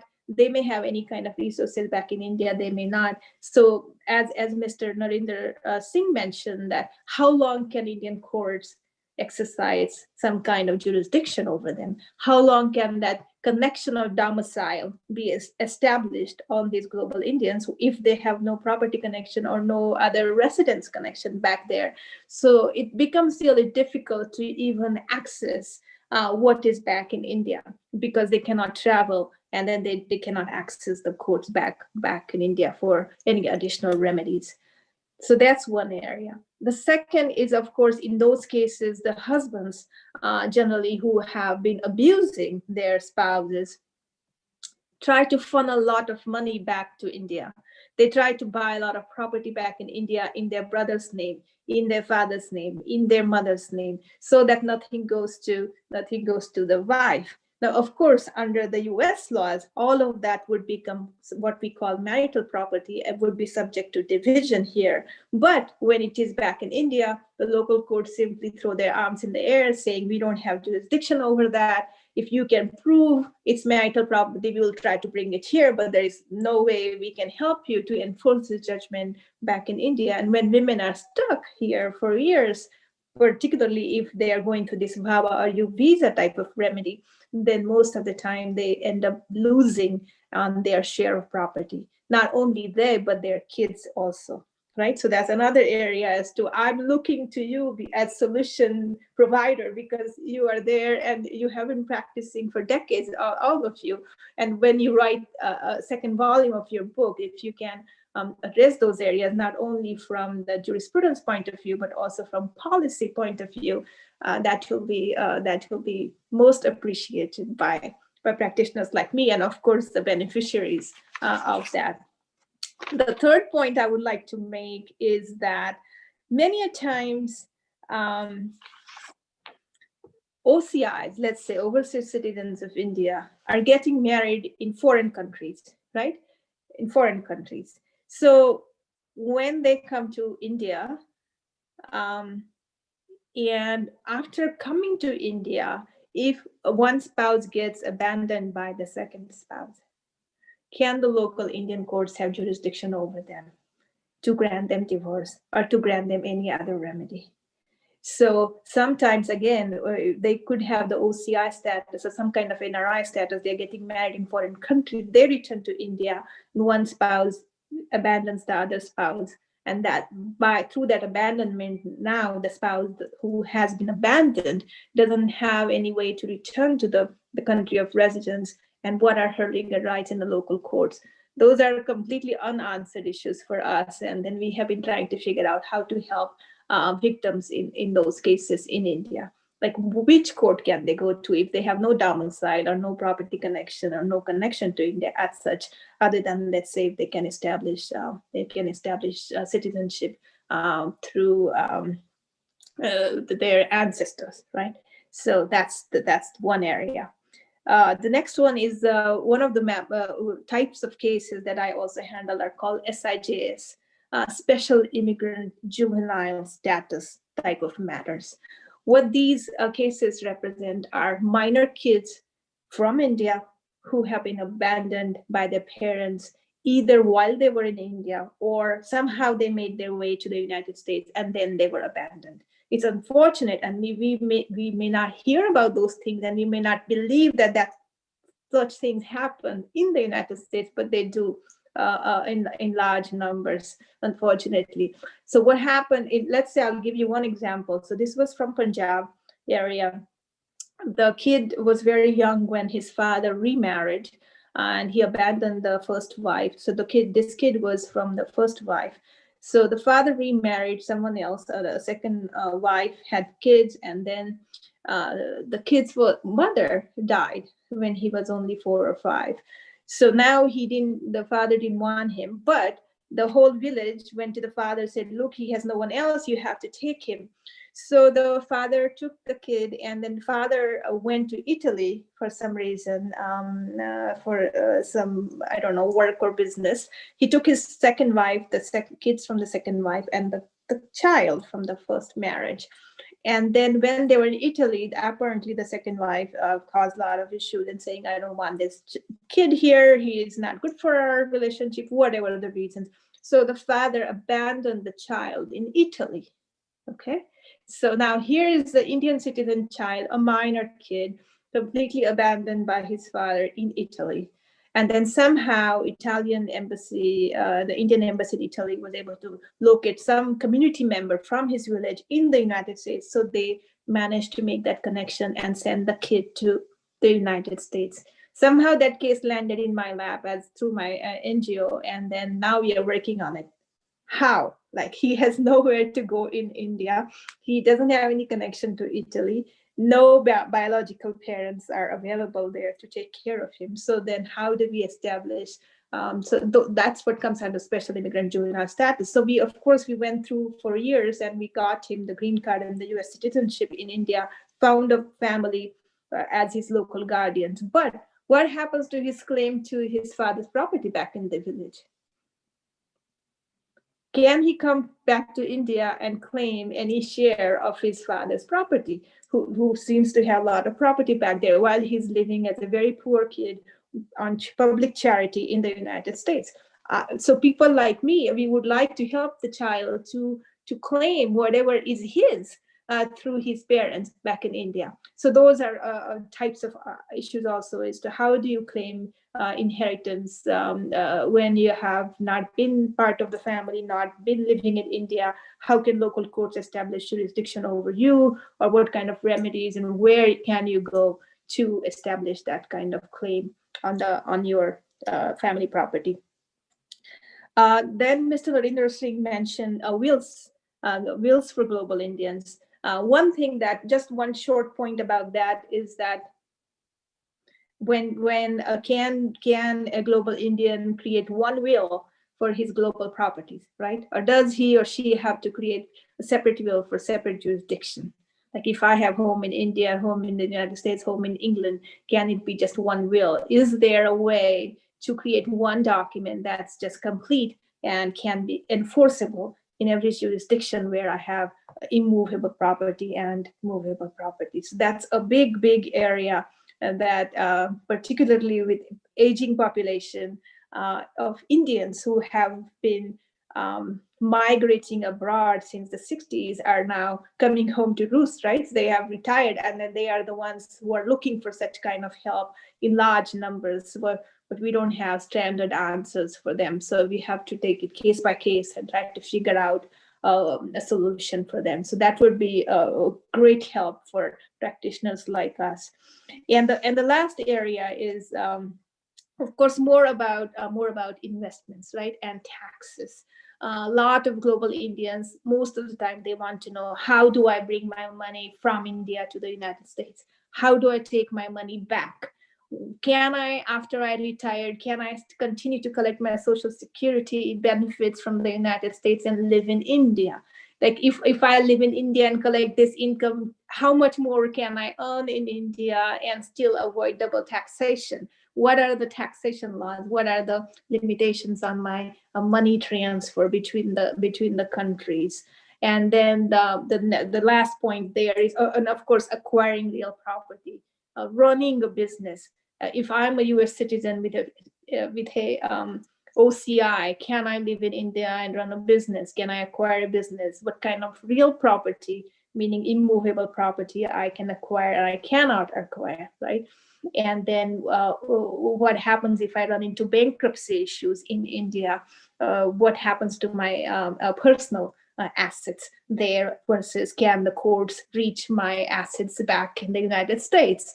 And lastly, if I form some kind of charitable trust, and if I'm an OCI person living in India, how do I bring funds to help my charitable work in India? What are the FCRA regulations, and what are the do's and don'ts so that I don't run afoul with the Indian laws?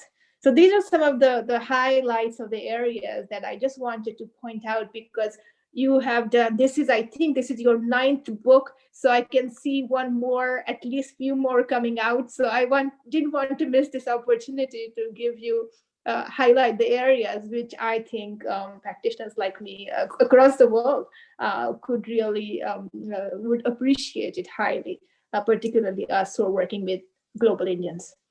So thank you for this opportunity again. Thank you, Ms. Reshma Sambare, for expressing your valuable insights and reviewing the book and relating the same with your personal experiences. You brought out some pertinent questions relating to the protection of women and children abroad and the serious legislative and policy lacunae related to them. Certainly, the rich deliberation by the panelists has stirred up some intellectual curiosity. And so now we will be moving into the question and answer session. To moderate the question and answer session with the audience, I will now invite Professor Shimanti Chaudhary. Thank you, Lasa. And a very good afternoon to all the esteemed panelists present here. It was a very vibrant and rich discussion on topics that are very relevant in today's time. And we had asked our students to send in their questions beforehand because so that we know what kind of questions we are expecting. And they have sent in a lot of exciting questions, which I will now pose to the panelists if I get their permission. Should I go ahead with the first question? Please do, please do. Yes, sir.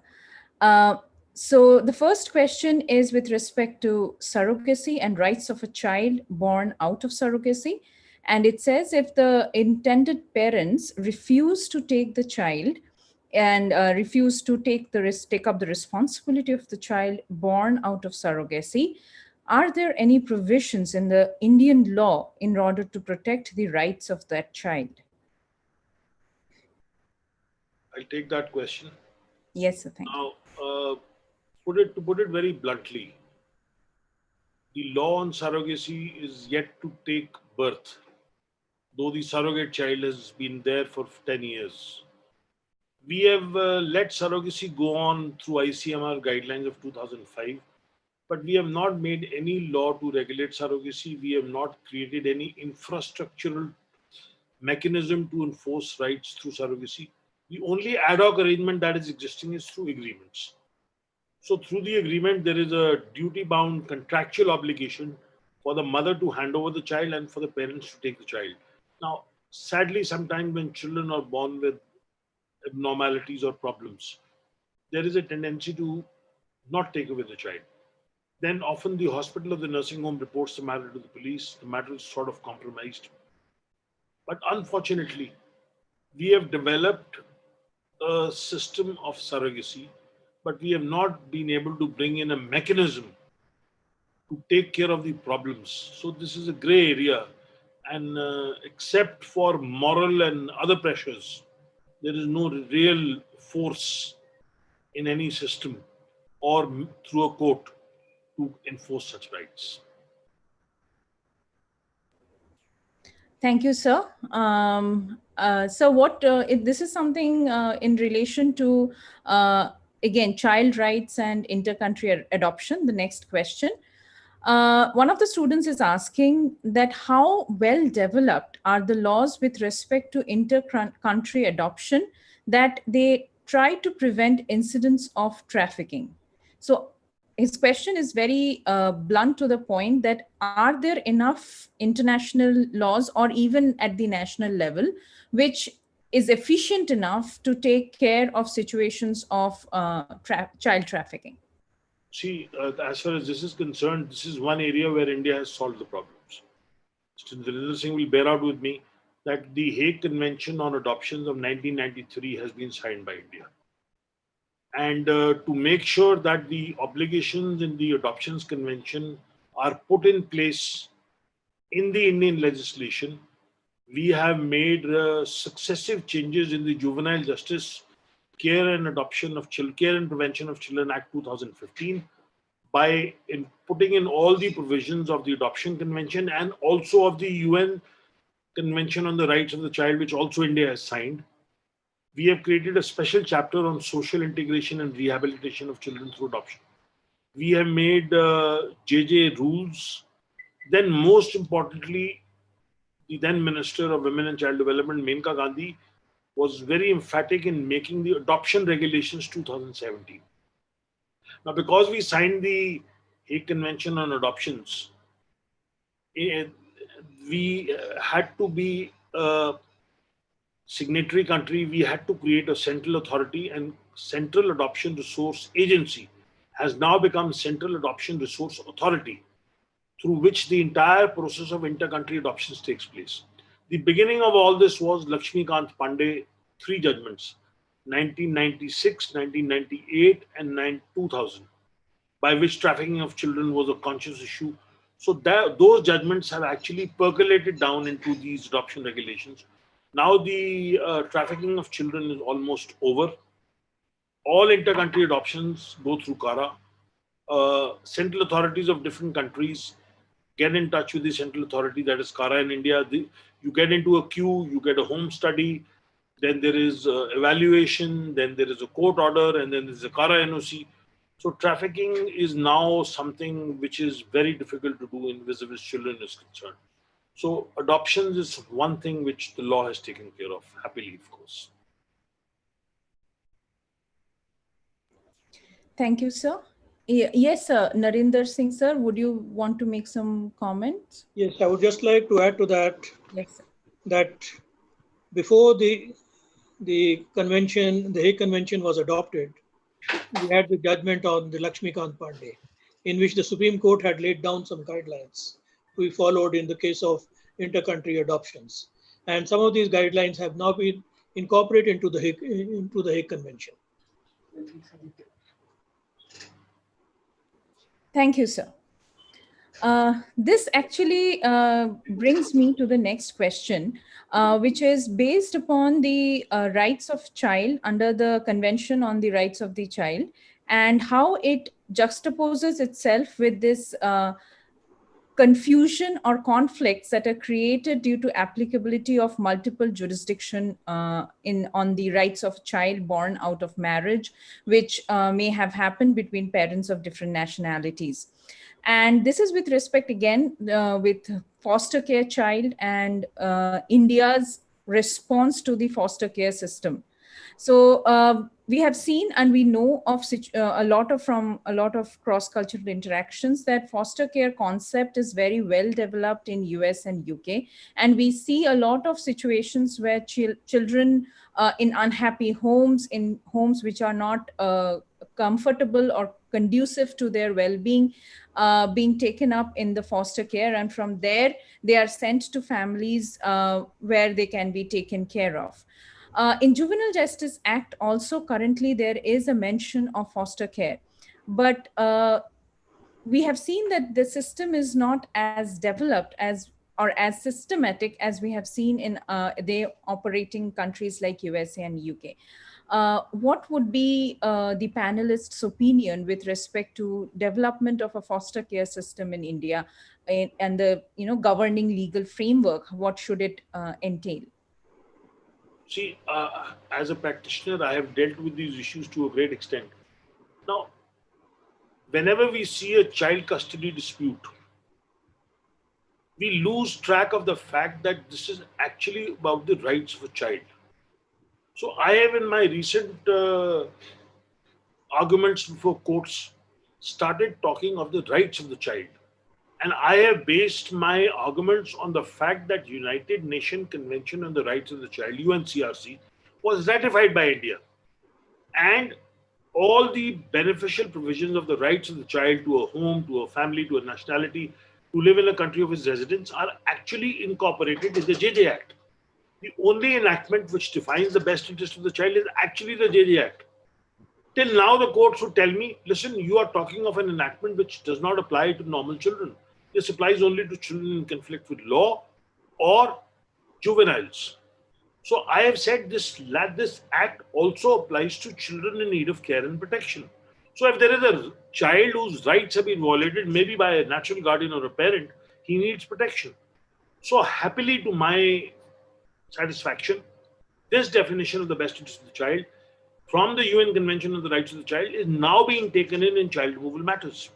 Now, vis-a-vis foster care is concerned, you see, unlike the West, what is our foster care system?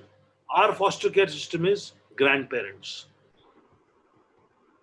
brothers, sisters, masi, bhua as we call it, or extended family members.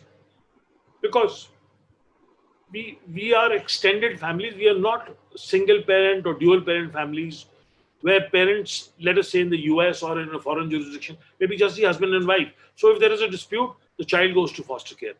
In our country, children don't go to foster care when there are natural parents alive. They go to extended family members.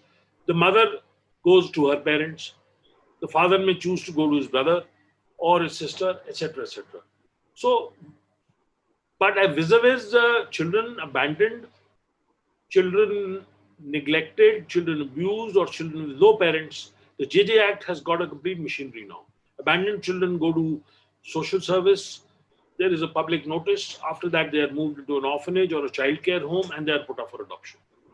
So, for abandoned and children in conflict with law, there are homes, there are special places now. And that infrastructure has developed because of a statutory mechanism. Insofar children with both parents are concerned, you often find parents going to the guardian court for exclusive custody because we have not developed any guardianship mechanism under the Hindu Minority and Guardianship Act. So for their litigation takes place and the foster care comes through the parents. Now, in overseas jurisdictions, there is always the fear, as my friend would point out from the US, that whenever there is a problem, it's a problem with all Indians. You beat your child, the foster care takes away the child. So their system, their method of evaluating foster care and need for your child to go to foster care, their social practice, their cultural values, I mean, the mores are totally different. So you have to take this with a pinch of salt. If you live in the US, you have to learn to respect US laws. I think my friend would bear me out on that and add to that. Yes, sir. No, Thank I agree with you 100%. I don't Yes, have anything Reshma to ma'am, add. would you? Okay.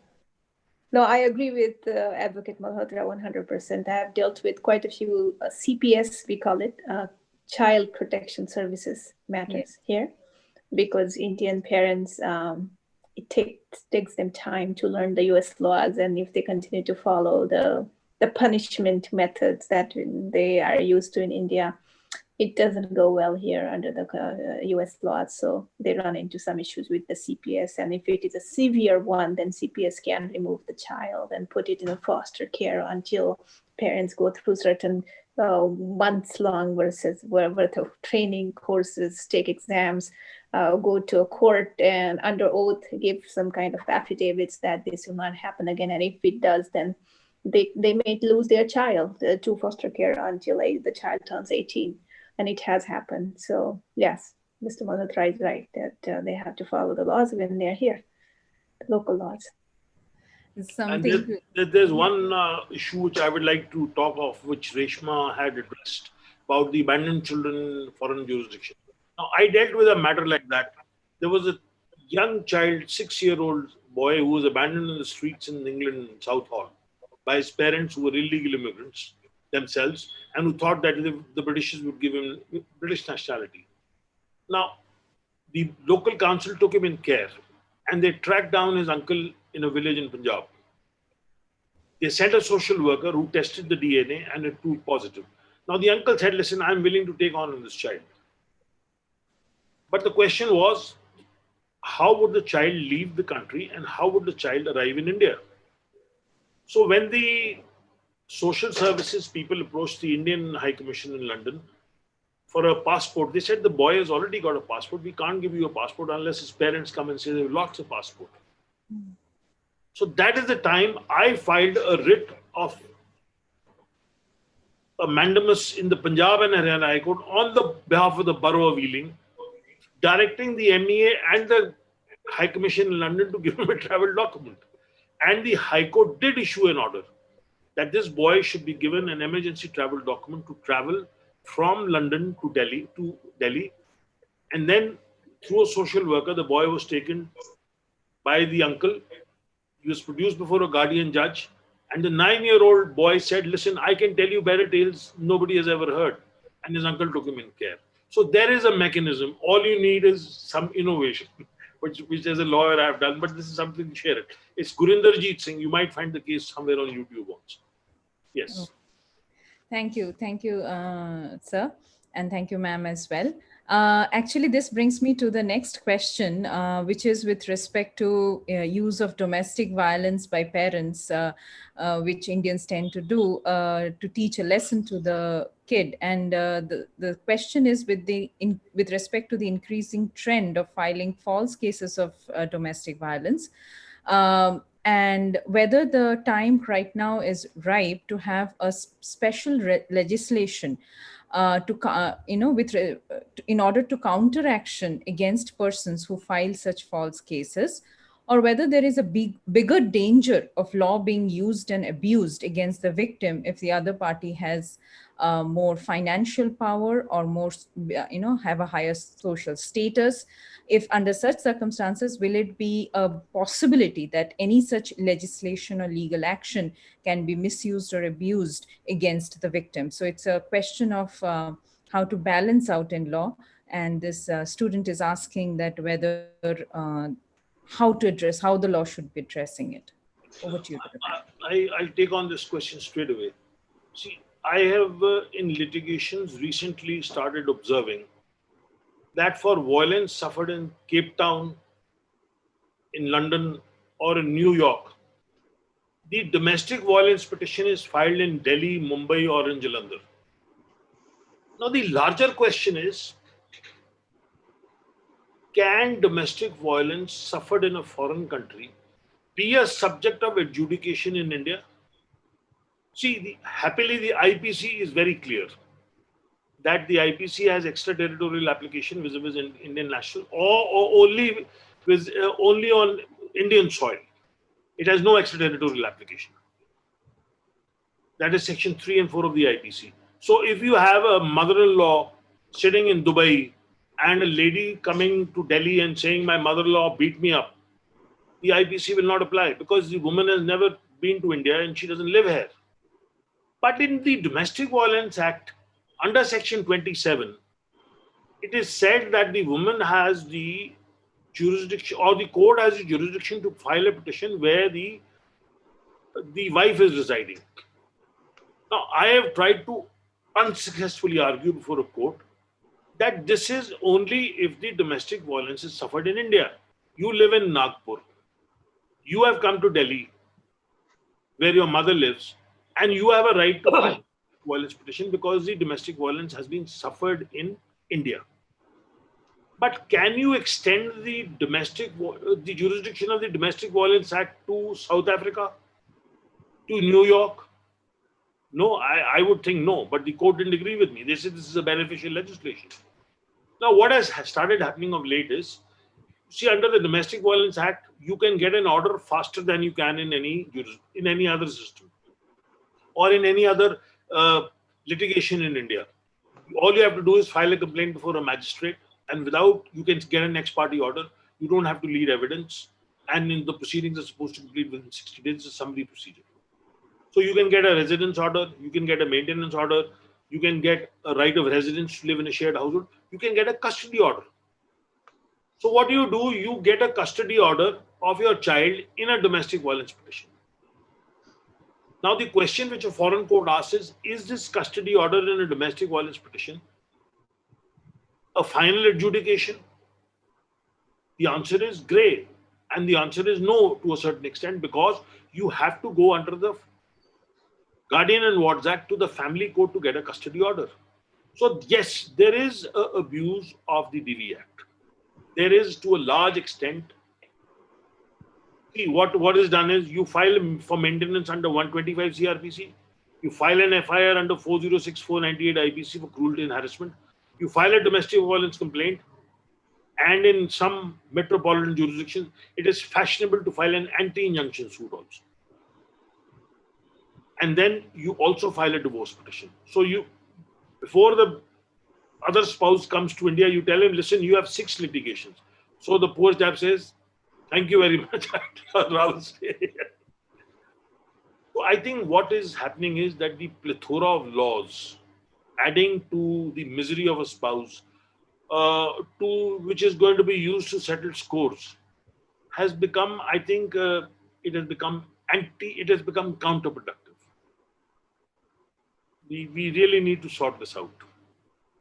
So you have this domestic violence things before a magistrate. You have a 125 CRP before another magistrate. You have the 406, 498A before a criminal court. And you have the divorce petition before the family court. So how much time can an American, British national, or any other person spend in India? And the first thing they'll say is, please deposit your passport in court. And if you do that, you'll never get your passport back. So it's a pretty awkward situation.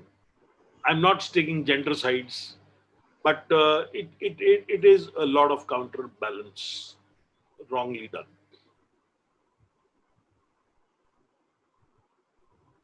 Thank you, sir. So that brings me to the next question, which is on prenup agreement. Can you go back to this question? Yes, sir. Yes, sir. Please, sir. I just want to add to what was just mentioned by Mr. Malhotra. Please, sir. Well, you have the abuse of process in the domestic violence law. Then there's the question of dowry. You can have the abuse of the process in there. Then recently we had the law on atrocities against scheduled caste and scheduled tribes. That became a very big issue, with the Supreme Court giving a judgment that the matter should be investigated first before the person is arrested. And then there was a big agitation against changing the law. So this possibility is always there. And I don't see any easy answer to that. Thank you. Thank you, sir. So next question is with respect to prenup agreements and their execution and enforcement in India. So the question is very simple. It says, are prenup agreements made outside India be executed in Indian courts, and whether when either the one of the party is an Indian citizen and the other party is a non-resident Indian. So in case an Indian enters into a prenuptial agreement with a non-resident Indian, what will be its status of this particular contract in under Indian law, and whether can it be executed and enforced in India? See, the one-line answer to this is prenups are illegal and unenforceable in India. And the logic, the reasoning, and the justification is, see, in India, a marriage is fundamentally a sacrament. When you marry under the Hindu Marriage Act, and that takes care of Reshma's question also, if you were to marry under the Hindu Marriage Act through a traditional Hindu ceremony in the US, and you would get your marriage registered in the consulate under the Foreign Marriage Act, you can still invoke the Special Marriage Act in India for getting a divorce or taking a matrimonial remedy. Obviously, if you marry under the civil laws in the US, that would be a different question. India would not be able to adjudicate that dispute. Now, we look at on marriage as a sacrament. That is why registration of marriages under the Hindu Marriage Act is not compulsory. So marriage is not a contract. It is a sacrament. It is a religious thing under Indian family law. If you marry under the Special Marriage Act, though, that is different. So therefore, now in the West, a marriage is a contract. Your registration is compulsory. Your church marriage is optional. So when you want to dissolve a marriage in the West, you go and ask a court to dissolve your marriage. You don't have to explain why. You don't have to say or justify the reasons for so. You will simply get a divorce for the asking, except you have to settle your matrimonial property and child custody for confirmation. So in that context, in the West, in a contract, you decide before you enter into the contract how you will dissolve the contract. That is a prenup. In India, we don't do prenups. In a traditional Hindu family, if you talk of a prenup, they probably think you don't need to get married. So it's a different scenario. It's a different culture. It's a different society. But let me tell you, if you travel towards the south or towards certain parts of other parts of India, where two high-income groups are involved, the man and the woman are earning equally high, they do a prenup before they leave India, because they know they are going to the US and they want to be very clear about what is going to happen. I have drafted prenups. They are not enforceable in a court in India. If you actually produce a prenup before a court in India, you are looked upon with a negative view, saying, how could you do that before marriage? So it doesn't help you. So the bottom line is, a prenup is a no-no.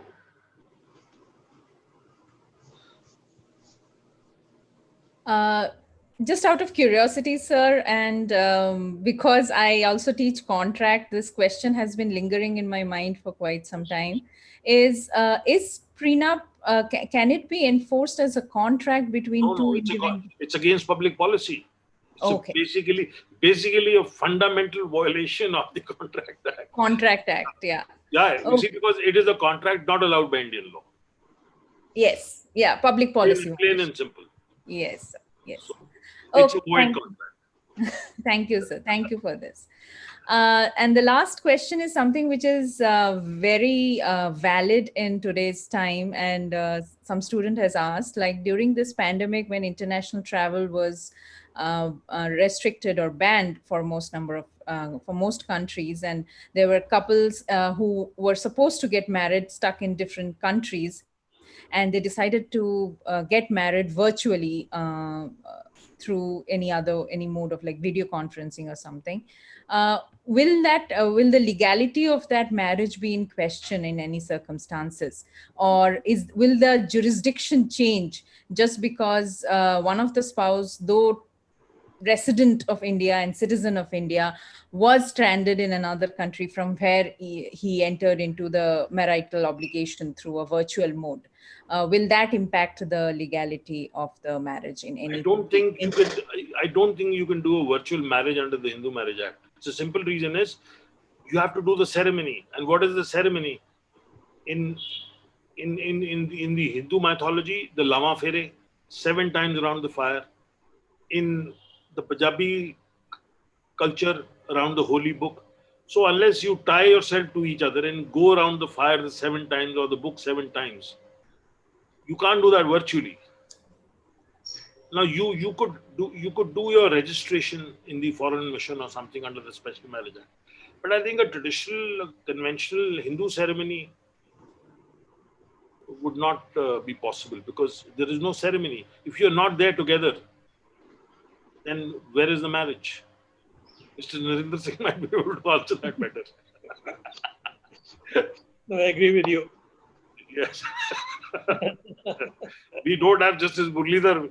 We could have put this question to him to say, how would you decide this case? But let me tell you the global Indian thing, I've been stuck with a riddle, which is actually the global Indian problem. Now, I have been asked by a borough in England to help them in adopting or relocating a 3-month-old child who is born to a woman who is now a British national, whose parents came from China, but she's Tibetan, of Tibetan religion. She came to England when she was 9 years old on a scholarship. She obviously came on a travel document, which the Tibetans have.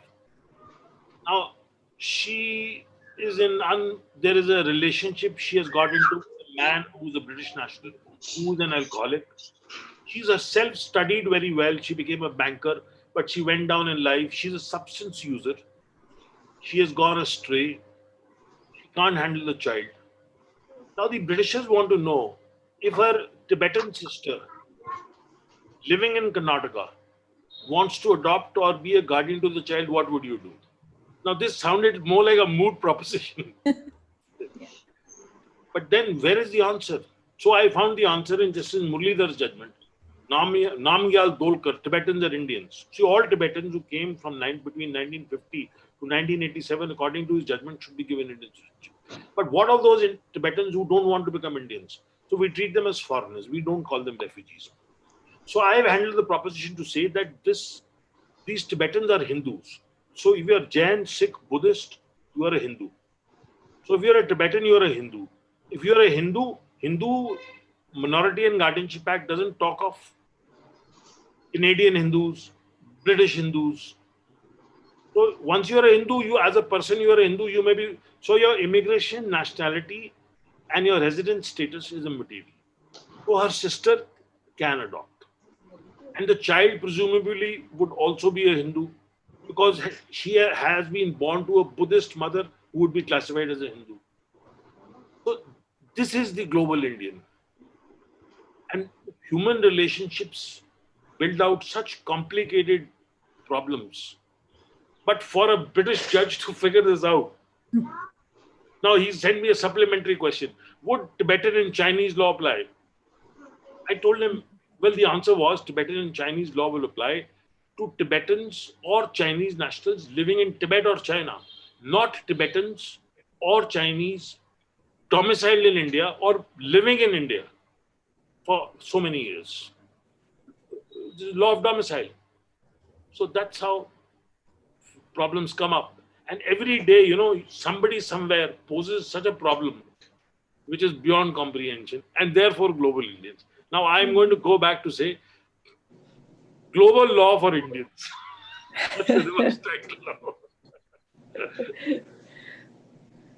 Thank you, sir. Thanks to all the panelists for such an enlightening discussion. And I would like to congratulate Anil Malhotra, sir, and Ranjit Malhotra, sir, who's not here today joining us, on this fantastic book, which, though not in my area per se, I still want to read because it poses such interesting legal questions and gives an insight to problems which are actually happening every day. Like I have friends living in US and Canada, married under that law.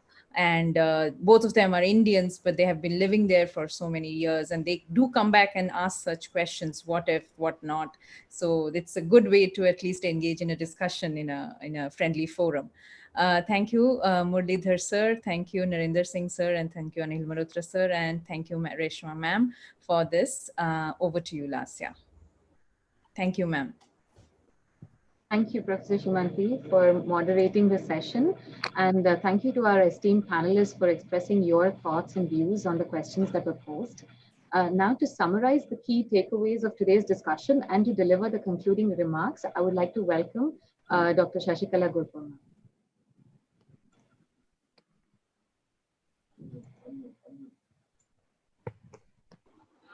Ma'am, you are on mute, please. Ma'am, please unmute yourself. Ma'am, I thought you had gone for lunch. We can't, that's not our job. I mean, just like how you do with the law courts, we do the same. I mean, I could still see Justice Murli there and you thought he was gone. So we don't go until we finish the project. So it's a very symbolic question you have asked. It's an unfinished agenda. Means your book is an unfinished agenda, Anil. And our US colleague has given us more food for thought. Yeah, one is a US colleague, but from the beginning, Justice Murli himself pointed out the areas which were wanting in the book, but which is a pressing problem. So you may develop a volume. I have sent some material on it, a film and a PowerPoint, which you can circulate. Yeah, we will. But maybe in the lines of what Ms. Reshma told, Attorney Reshma told, maybe you could develop the next volume, beginning with the highlights what Justice Murli presented. Provided she co-authors the book. Hope so. There could be, you could be the editor and there could be Malhotras could be the editors and there could be many authors, including Justice Murli sir, hopefully. What I liked about this whole, what I would like to highlight as a key takeaway of this whole process of discussion is that the book became a window to explore the situation of global Indians and also to redefine the very understanding of global Indians. And Anil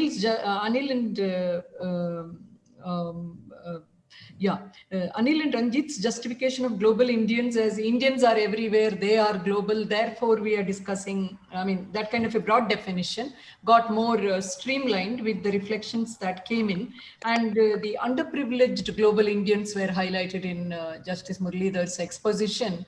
So also the way in which laws have been either used in ignorance or inadequately, or the way in which our embassy and our councils will have to be alert was highlighted by Narendra Singh sir.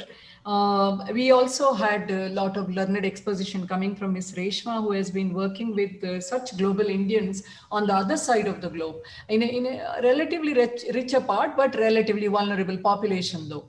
So it's a very interesting shades and contrasts which have been brought in from real life, the experiential nuggets. Now, coming to the connection to the book, which I would not lose focus on because today's key is the book. Now, 3 pain points alongside the genius that I recognize in the book, alongside the experiential nuggets which are brought in, because in some chapters he says, both of them say, after discussing the law, which is laid out in the beginning, the structure of the chapter is laid down or structure of the part is laid down, then the law is discussed, where it goes, as Attorney Reshma pointed out, almost like a handbook for a lawyer and a ready reckoner for related law. Then he concludes in a summary, and then they talk about our experience shows. I think this is the original insight in the book, which is very useful to the students as well as practitioners, and also to explore what was already pointed out as innovation, the judicial innovation that Dr. Murli would have done as a justice, or Malhotras would have done in bringing resolution to the conflicts or situations of justice, or Mr. Narendra Singh would have brought as the expert and advisor to various ministries and at the international fora. Now, in all, as I told you, it's a most updated analysis, very balanced, very accurate, very crisp. It's like a compendium. So it's a scholar's envy and advocate's pride, because somebody who is an advocate writes in a way that scholars can envy. Somebody who is an advocate can be proud that an advocate can write such a book with such scholarly depth. However, there are three pain points individually I felt, one of which was identified by Justice Murli and was in a way supporting from Mr. Narendra Singh's viewpoint, that is just a kind of gentle nudging on India adopting the Hague Convention on child abduction. I mean, there is a certain unhappy tone about the case-based outcome, and there is a kind of gentle pressure to get a policy in this place. But this is much to the chagrin and nightmare of the feminists who do not want this child abduction convention to be acceded to by India, because most of the time those who flee domestic violence flee with the child. However, I have gone through the deliberations and the report where Malhotra brothers argue for a more balanced solution in terms of exempting the idea of parental taking of the child out of the definition of abduction. Second is in part 23.17, there's a kind of assumption, a pro-Western bias, where the authors say that if foreign courts develop principles on anti-suit injunction, India may develop. So why do we assume that Indian judges follow suit? What about so many other jurisdictions which have been inspired by Indian judgments and have amended law, like South Africa or even Commonwealth jurisdictions? So I'm questioning this pro-Western bias. Third is the empathy for human rights violation foisted on diplomats and maid contracts, private invasion in case of Indian parents. Now, this empathy, in my opinion, is a little, it has to be taken with a pinch of salt, because it was already brought out by a couple of panelists that Indian diaspora, when they disperse, they also disperse their national social evils like caste system, untouchability, abuse of servants, hierarchical relationships, physical abuse of children. Considering that there is a hierarchical relationship between parents and children, the balancing of child's rights and child's dignity with it is not seen, which I mean, I was reading about how parents are the first with ignorance causing more mental trauma to children than any other agency in society can do. So Malhotra brothers, I'm in dire disagreement with this point as well. And then my argument is that be a Roman in Rome, like be a global Indian in the true sense, where you are adaptable and where you are open to the forces of change, which are positive, which have evolved out of very refined thinking, where the ideas tend to civilize you. So do civilize yourself. And then we have another point is, which is the best highlight in the book, the real justice in the virtual court. It's like Arundhati Roy's postscript in the award-winning novel, you know, God of Small Things. So this epilogue or the postscript is a very hopeful postscript, because it talks, or rather advocates, online dispute resolution, which I think is going to innovate this whole area of practice in a more efficient manner. And what I liked was a very, very literary command. I mean,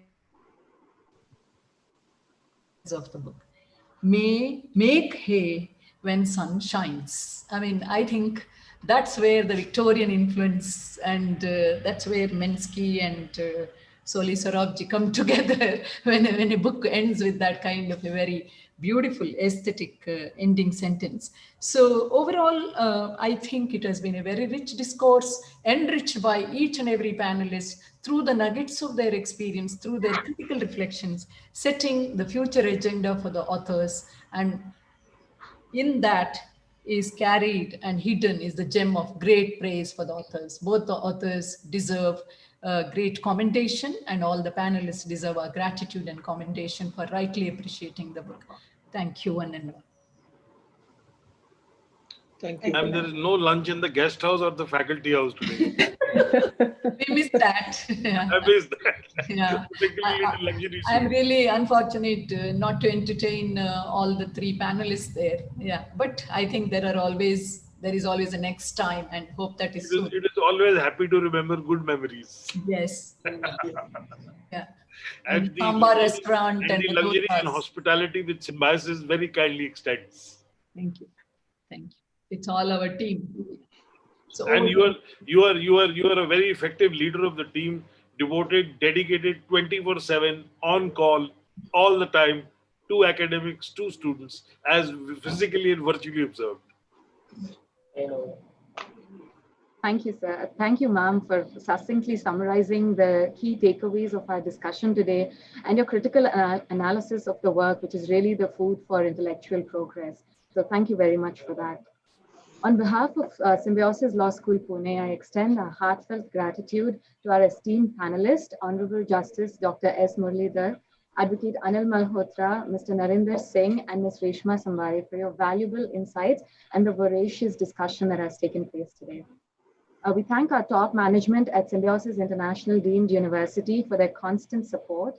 And we are grateful to our visionary leader, Dr. Shashikala Gurpur, who drives this institute with her academic and administrative excellence. Thank you, ma'am. We are thankful to Oak Ridge Publishing for their support and extending a special offer of 40% off for Symbiosis students and attendees of the virtual book launch for the book, The Global Indians and the Law. We thank the organizers of the launch and panel discussion at Symbiosis Law School Pune's Career and Professional Development Cell and International Cell, who have meticulously planned the entire event and coordinated all aspects of it. I express my gratitude to our IT teams who work tirelessly to ensure that we can continue to host and organize events like this despite the physical restrictions. And last but not the least, I thank all the attendees, the students and faculty members who have made this event successful. Thank you all. Thank The you. participants may feel free to disconnect from the link now. Thank you for your attendance and your engagement. Thank you. Thank you all. Thank you. ma'am. Thank you very much. Thank you. Thank you. Thank you. Thank you, Judge Saab. Thank you, Narendra sir. Thank you, and Ms. Professor. Reshma, and Thank you, ma'am. most of all, Anil and the